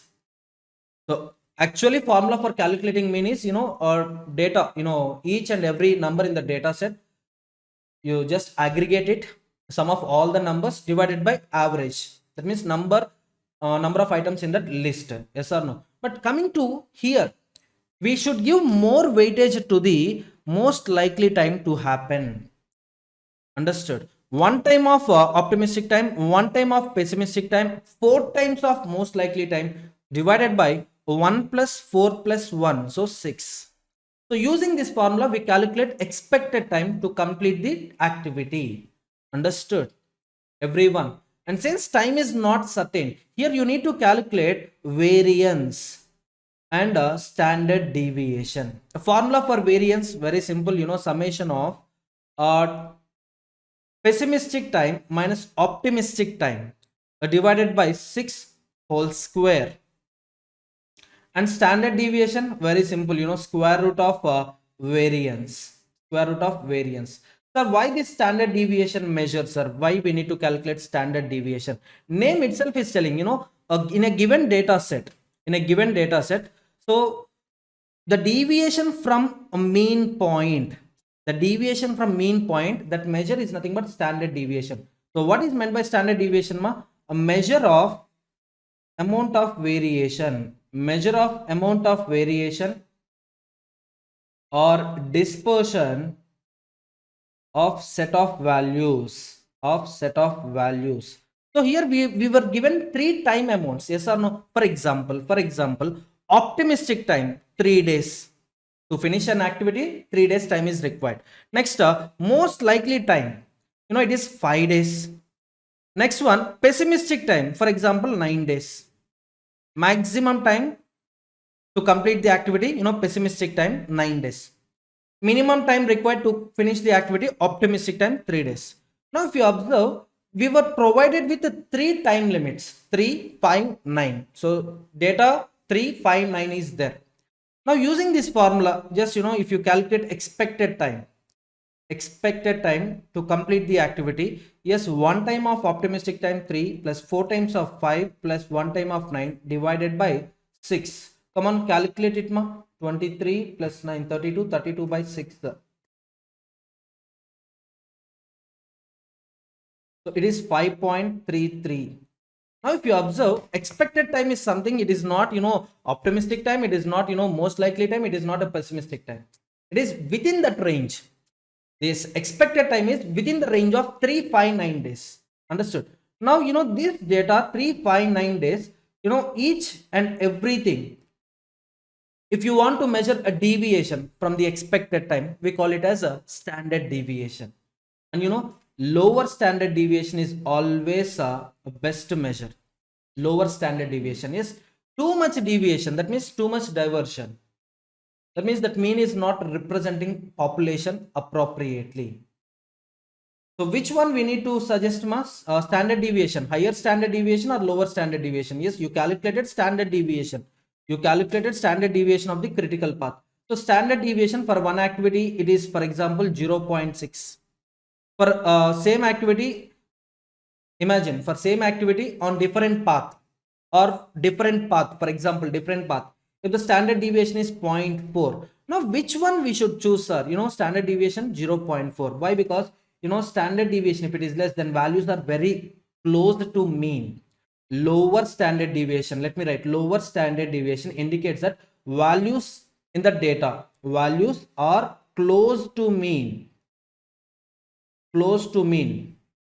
Mean here refers to expected value, expected time, expected time. If standard deviation is high, in that case, values are spread out. Values are spread out over a wider range. Over a wider range. Understood? So which one is most appropriate one, sir? A path which is having lower standard deviation, we need to select it. Why? Because values are always closer to the expected time. Understood? So two formulas are very, very important, for solving problems under PERT. So one formula, calculation of expected time. Expected time. Just wait. So expected time. Optimistic plus 4 times of most likely time to happen plus pessimistic divided by 6. And next one, calculation of variance of each and every activity. Variance, formula pessimistic minus optimistic divided by 6 whole square. Variance of each activity. And then we'll calculate variance of critical path. And then variance, and then standard deviation of critical path. Understood, everyone? Now let's discuss, the differences between PERT and CPM first. And then I'm going to solve one illustration in this lecture. So PERT, program evaluation review technique. CPM, critical path method. One difference you already understood. The difference is, time period. Time period is certain in case of critical path method, and time is not certain. Time is uncertain in case of PERT. So let me write the differences, ma. Here, PERT is a project management. Both are project management techniques, ma. No doubt in it. Both are project management techniques. So here, if you observe, planning, scheduling, organizing, coordinating, next controlling uncertain activities.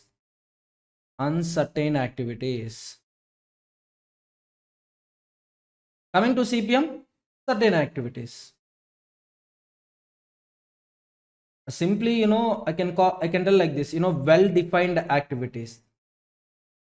Well-defined activities takes place under critical, in the project under critical path method. Next one, PERT always main objective. The main objective of PERT is simply, planning and controlling of time. Planning and controlling of time.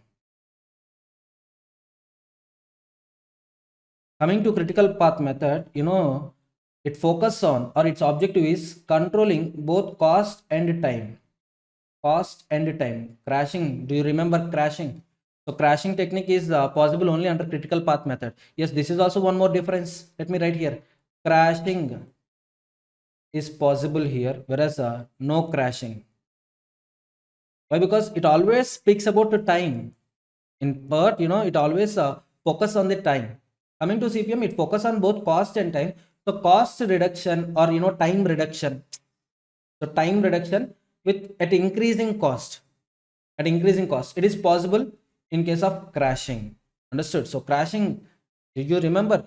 Just now we discussed crashing is a technique used to reduce the duration of the project. Yes or no? So crashing is not possible in case of PERT.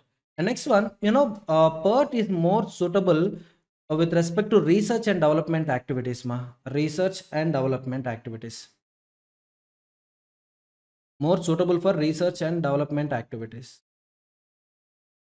Coming to the CPM, it is suitable for non R&D projects, non research and development projects. For example, construction projects. Next one, PERT is a probabilistic model. So here we are going to solve problems with respect to, we will apply probability also. But coming to the CPM, it is not a probabilistic model, it is a deterministic model. So here we'll find duration of the project, duration of the activity with certainty. Understood? Next one, in case of PERT, we will be given three time estimates. Three time estimates. Can you name them? One is optimistic, most likely time to happen. Next one, pessimistic. So here only one time estimate will be provided. One time estimate will be provided. Next one, PERT is suitable for unpredictable activities with respect to time. Unpredictable.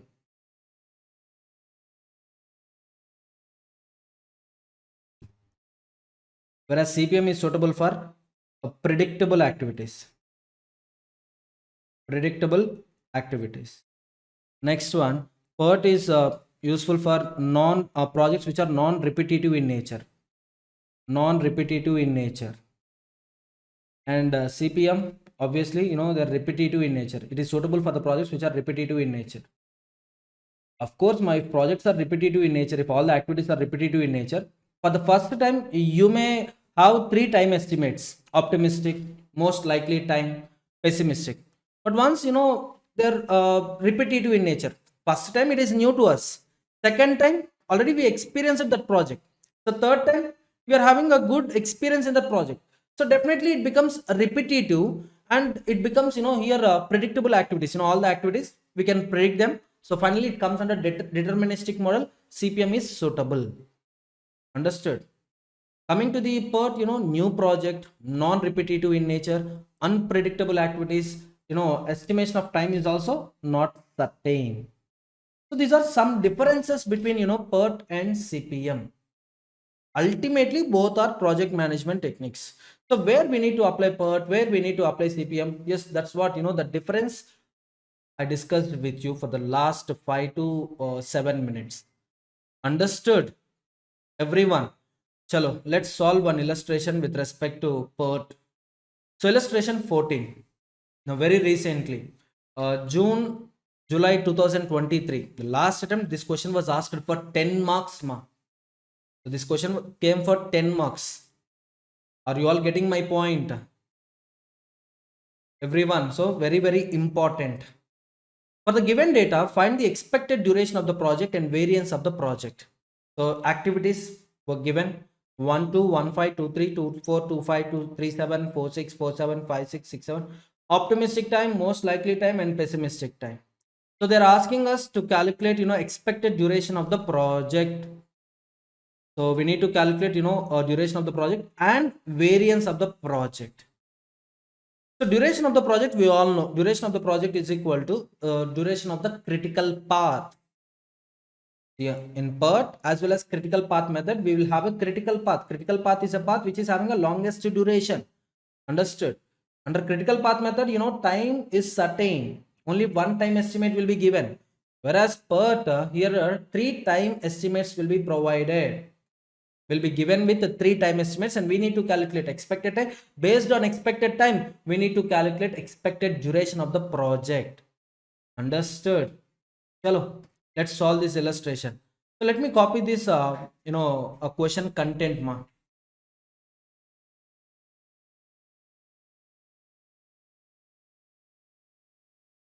Yes.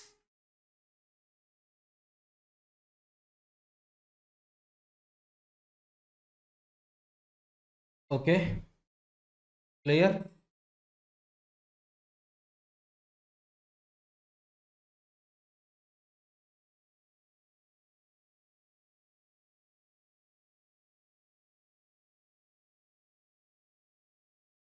Yeah.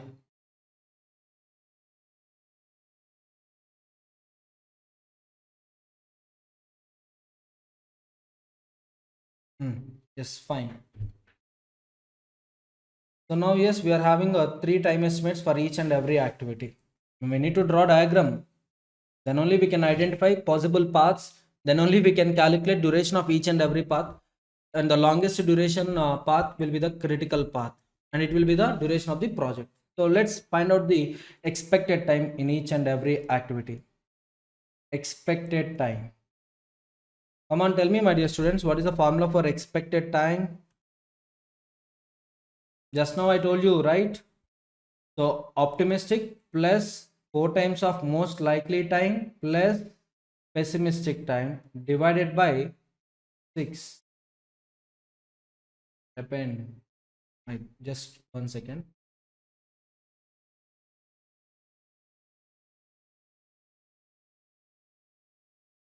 So this is the formula for expected time.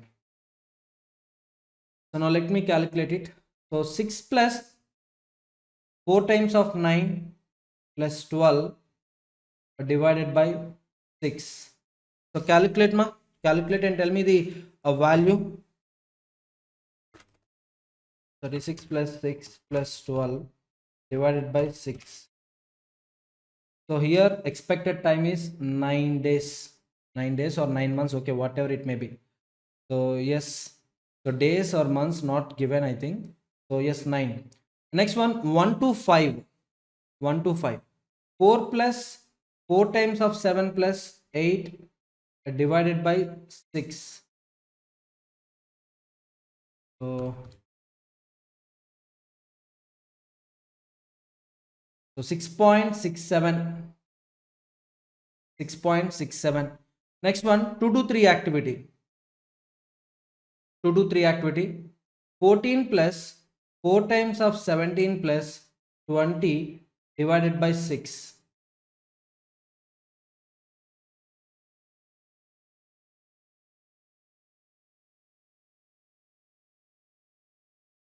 So it is 17 ma. Next one, 7 plus 4 times of 10 plus 13 by 6. So 40, 53, 60, 60 by 6. So 10. This is 17. Next one, 3 plus, just wait ma. So let me,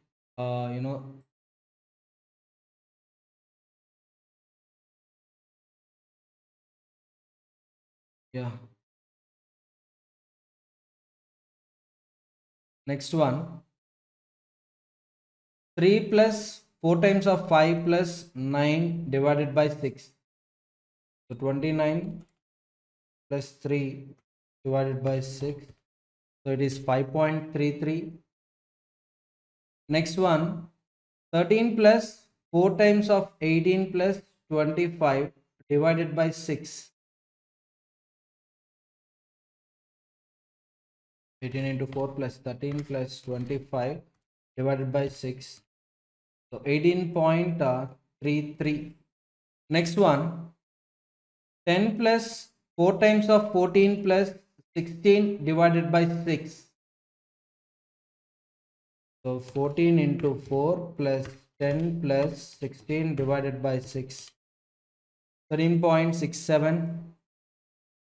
And next one, 12 plus 4 times of 15 plus 18 divided by 6.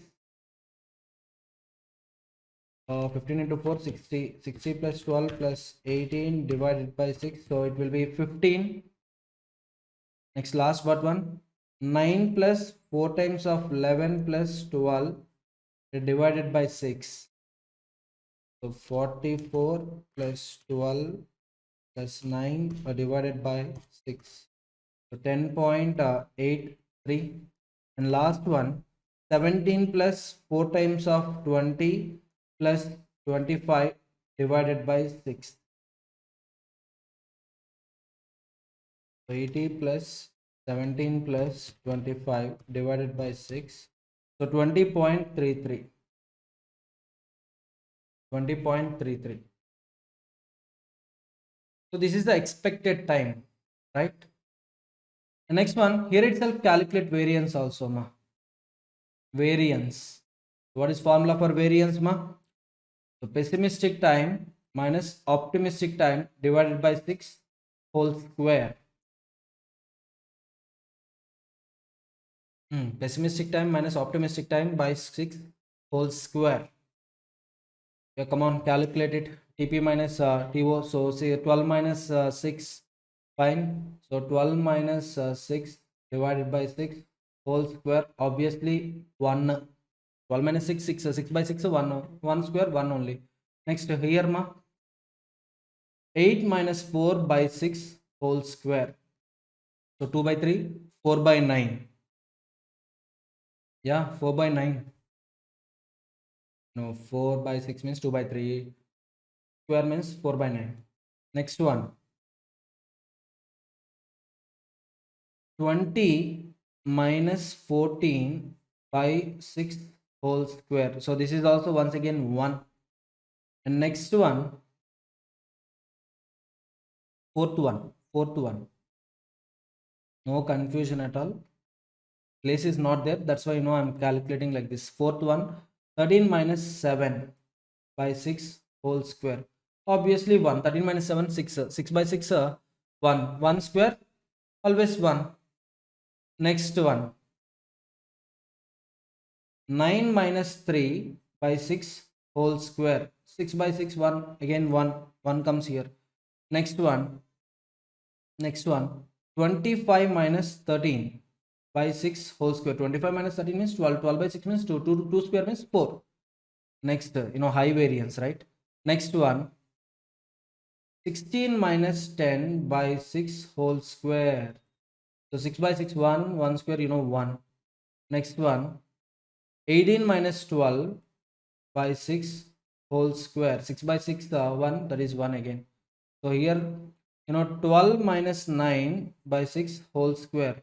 12 minus 9 means 3, right? 3 by 6 means 1 by 2. 1 by 2 into 1 by 2 means 1 by 4. Next, last one.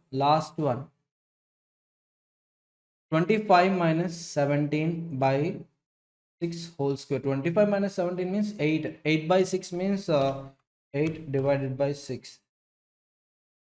So 2, 4, 4 by 3. 4 by 3 into 4 by 3 means 16 by 9.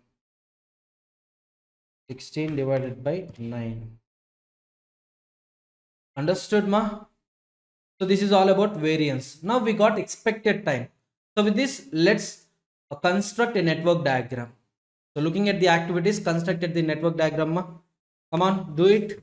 So first one, starting point is always 1. So 1 to 2. Next 1 to 5. Next one, 1 to 2, 1 to 5 completed. So from 2 onwards, if you observe, 2 to 3, 2 to 4, 2 to 5.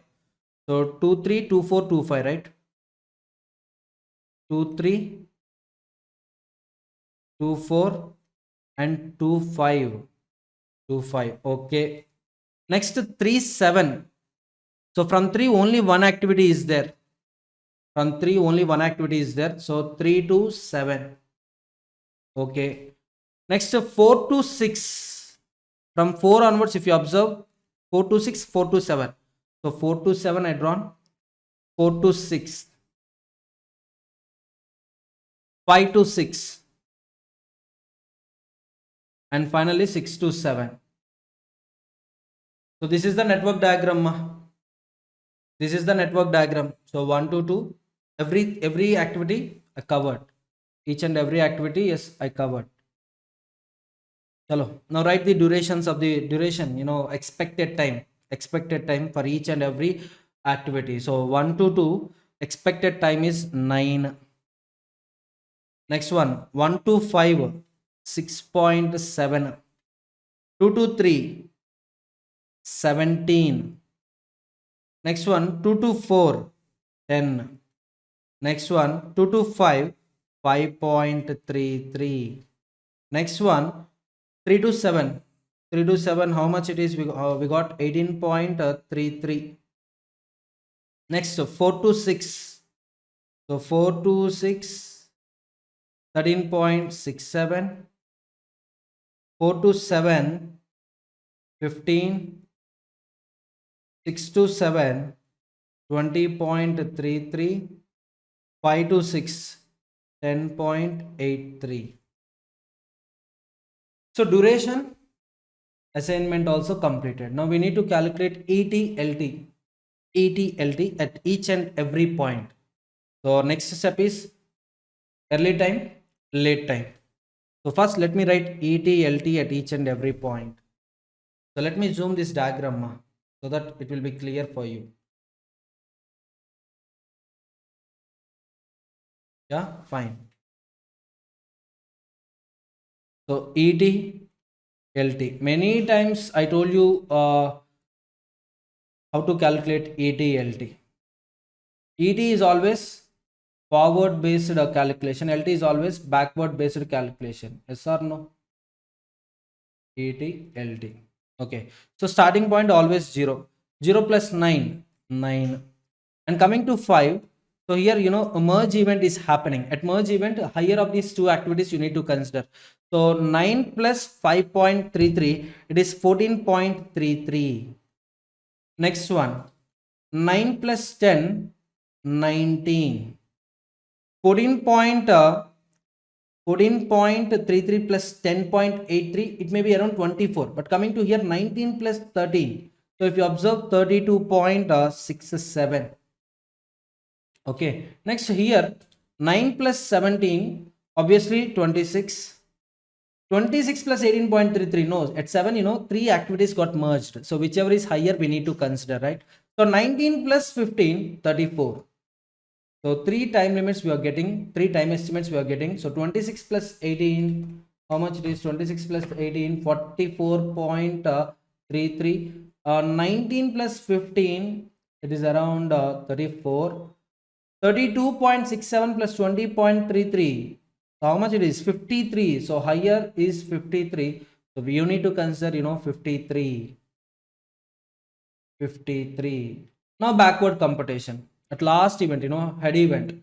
ET equal to LT. 53, 53. Now 53 minus 20.33, 32.67. 32.67 minus 13.67 equal to 19. Whereas 53 minus 15, if you observe 53 minus 15, it is 38, but we need to consider whichever is lower. LT is a lower of activities at burst event. Lower of the time limits at burst event. Understood, everyone? So 53 minus 18.33, 53 minus 18.33, so it is 34.67, 34.67, 34.67 minus 17, 17.67, or 19 minus 10, 9, whichever is lower, you need to consider 9. Understood, everyone? Next, here backward calculation, 32.67 minus 10.83, so 21.84. So 21.84 minus 5.33 or 9, whichever is lower, 9. Next one, 9 minus 9 or 21.84 minus 6.7, whichever is lower, 0 obviously, so 0. Now you looking at this, where ET equal to L2, where ET equal to LT, yes, that activity obviously it falls on a critical path. So looking at, you can find out the critical path. So I'm going to draw critical path line ma. So 1 2 and then 2 4 and then 4 6, finally 6 7. So let me write, let me calculate, possible paths from 1 to 7.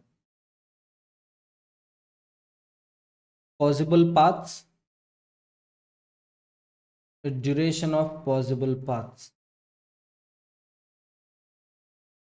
So possible paths 1 2 3 7. This is one possible path. 1 2 4 7, or 1 2 5 6 7, or 1 5 6 7. So here I forgot to write one more path. I need to write. So that is 1 2, just wait, 1 2 2 to 4, yeah, 2 to 4, 4 to 7 I wrote, then 4 to 6, where is 4 to 6, 4 to 6 and 6 to 7. So these are the possible paths we are having. Possible paths. Now let's calculate duration of these possible paths. So 1 2 3 7, right? So 1 2, it is 9 plus 2 3, 17 plus 3 7, 18.33.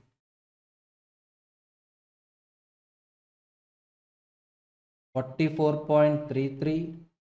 Next one, 1 2, 9 plus 2 4, 10 plus 15, so 34. Next one, 1 2 9 2 5, 5.33 plus 5 6, 10.83 plus 6 7, 20.33. So 9 plus 5.33 plus 10.83 plus 20.33. This is approximately 45 point some 5 and 1 5 directly 1 5 6.7 plus 5 6 10.83 plus actually 6.67, right? Okay, nothing is no issue ma. 6.67, no issue. There will be no change in answer. 6.67 plus 10.83 plus 20.33. 0.67 plus 10.83 plus 20.33. So 37.83.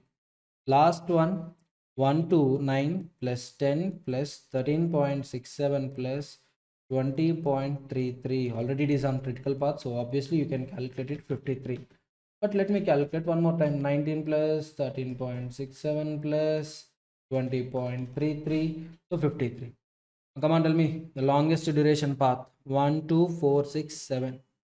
And to this path we need to calculate variance. To this path we need to calculate standard deviation. Are you all getting my point, students? Chalo, let's calculate variance for 1 2 4 6 7. So 1 2 variance for 1 2, just now I calculated, it is 1 plus 2 4 variance. If you look at above table, let me show you. So this is variance, right?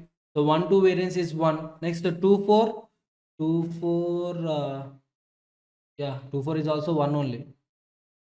2 4 is also 1. Next 4 6 variance is also 1, and 6 7 variance is 1.78. So that equal to 1 plus 1 2 3 4.78. 4.78 is the variance. And to this path, standard deviation is nothing but, variance is nothing but, I told you, right, summation of TP minus TO, pessimistic minus optimistic, divided by 6 square, summation of all the activities falling on the critical path. It is a variance. Standard deviation is nothing but square root of variance. So that means square root of 4.78.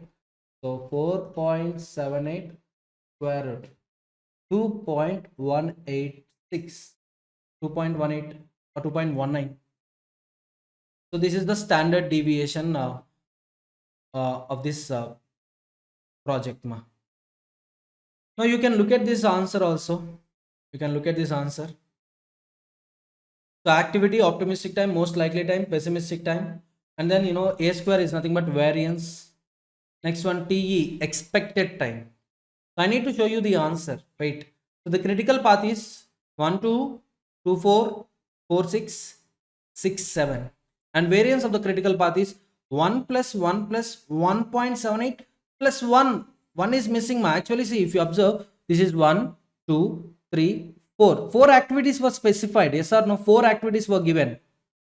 I'm asking you, 4 activities were given. Yes or no? Yes, sir. 4 activities were given. In that case, variance of critical path, you need to find 4 numbers. So that's what, 1 plus 1 plus 1 plus 1.78. It will be 4.78. So there is a mistake in the study material. Next one, standard deviation of the critical path. SD of the network diagram, square root of 4.78. It will be 2.186. So don't get worried, after looking at the study material answer, sir told wrong. No. I told correct only. Told correct one only. There is a mistake in the study material and I rectified that error. Understood, everyone? Everyone, tell me.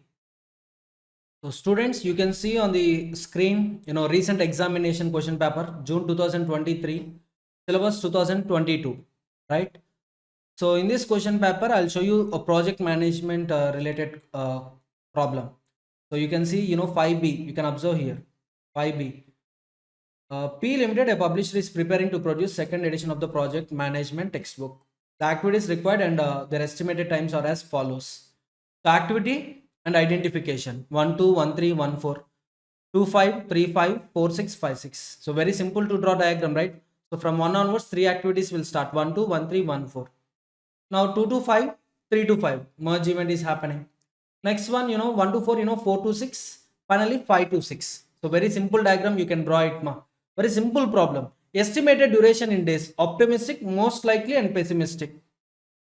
Clear. So required, draw the project network and identify all the paths through it, and access the expected duration and variance of each activity, and also project length. So these two items I solved in this illustration, in the study material illustration. Third one, you can easily calculate, identify the critical path and assess the EST, EFT, LST, LFT, and total float for each and every activity. So 3 plus 3 plus 4, total 10 marks problem. Total 10 marks problem. So here itself, we had suggested answers. You can see here, I told you, right, from 1 onwards, 3 activities getting initiated: 1 2, 1 3, 1 4. So 3 and 2 are getting merged at 5th, at event 5. Understood? So 4 to 6 and 5 to 6. So from 5 and from 4, these activities getting merged at event 6. So easily you can calculate earliest time and latest time. So based on that, you can calculate, a critical path, duration of the project, and you can easily calculate, EST, EFT, LST, LFT. So total float you can also calculate. So project length 17 days, critical path, 1 to 3, 3 to 5, 5 to 6. Everyone getting my point, students? Very simple problem. I told you. Only the point is, revise or practice each and every problem a minimum 3 times. So you can easily crack these problems. Understood? Hardly it will take some 15 minutes time. 15 minutes, 10 marks in your hands. Clear, everyone? Okay, fine.